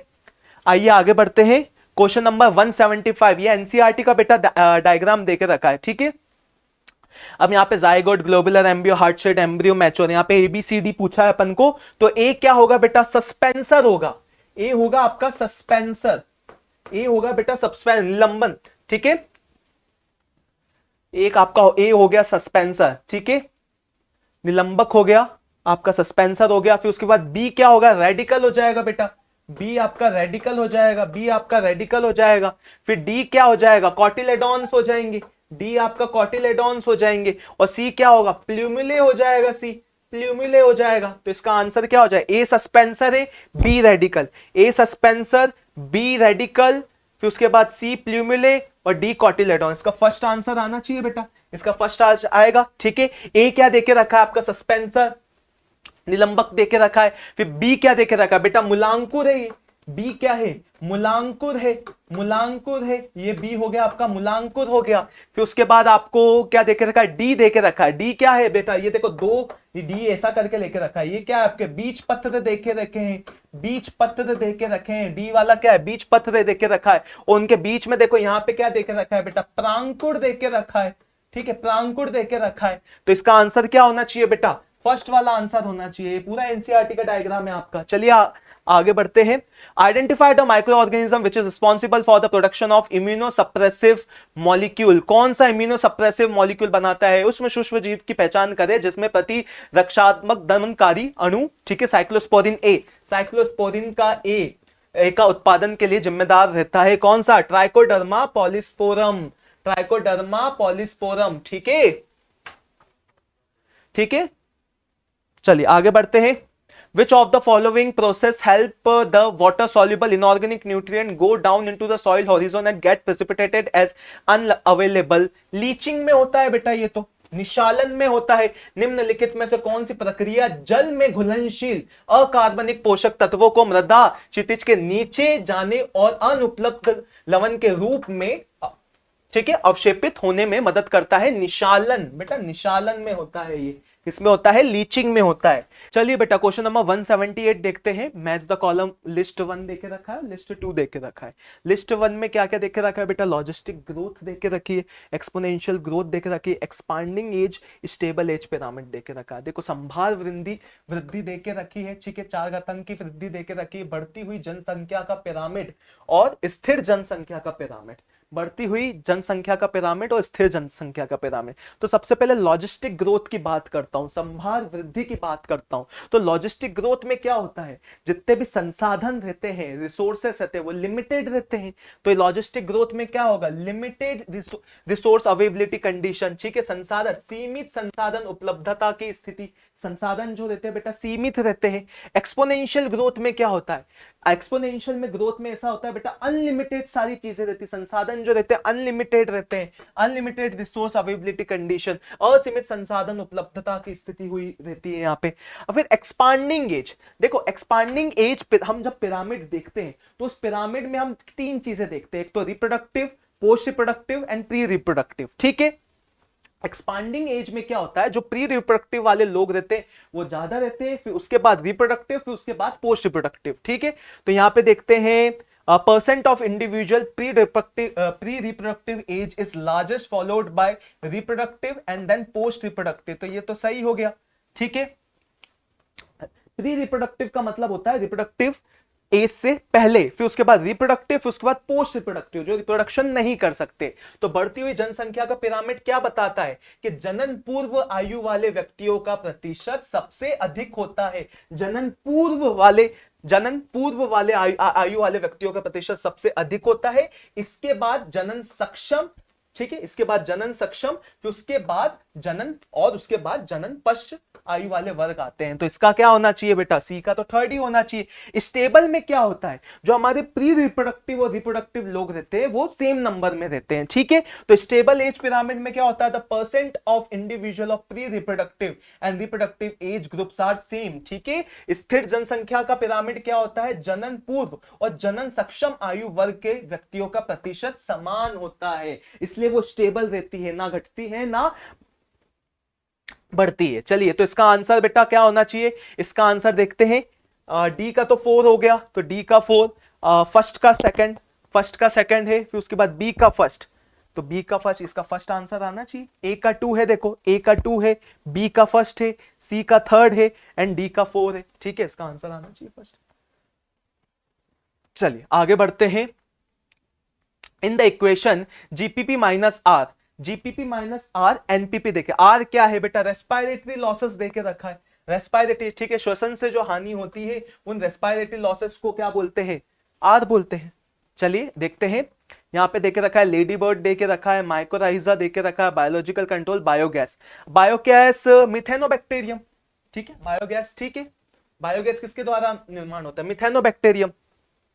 फिर उसके बाद लेडी बर्ड का देखते हैं, तो लेडी बर्ड एफिड्स को खाती है, ठीक है, लेडी बर्ड एफिड्स आ जाएगा।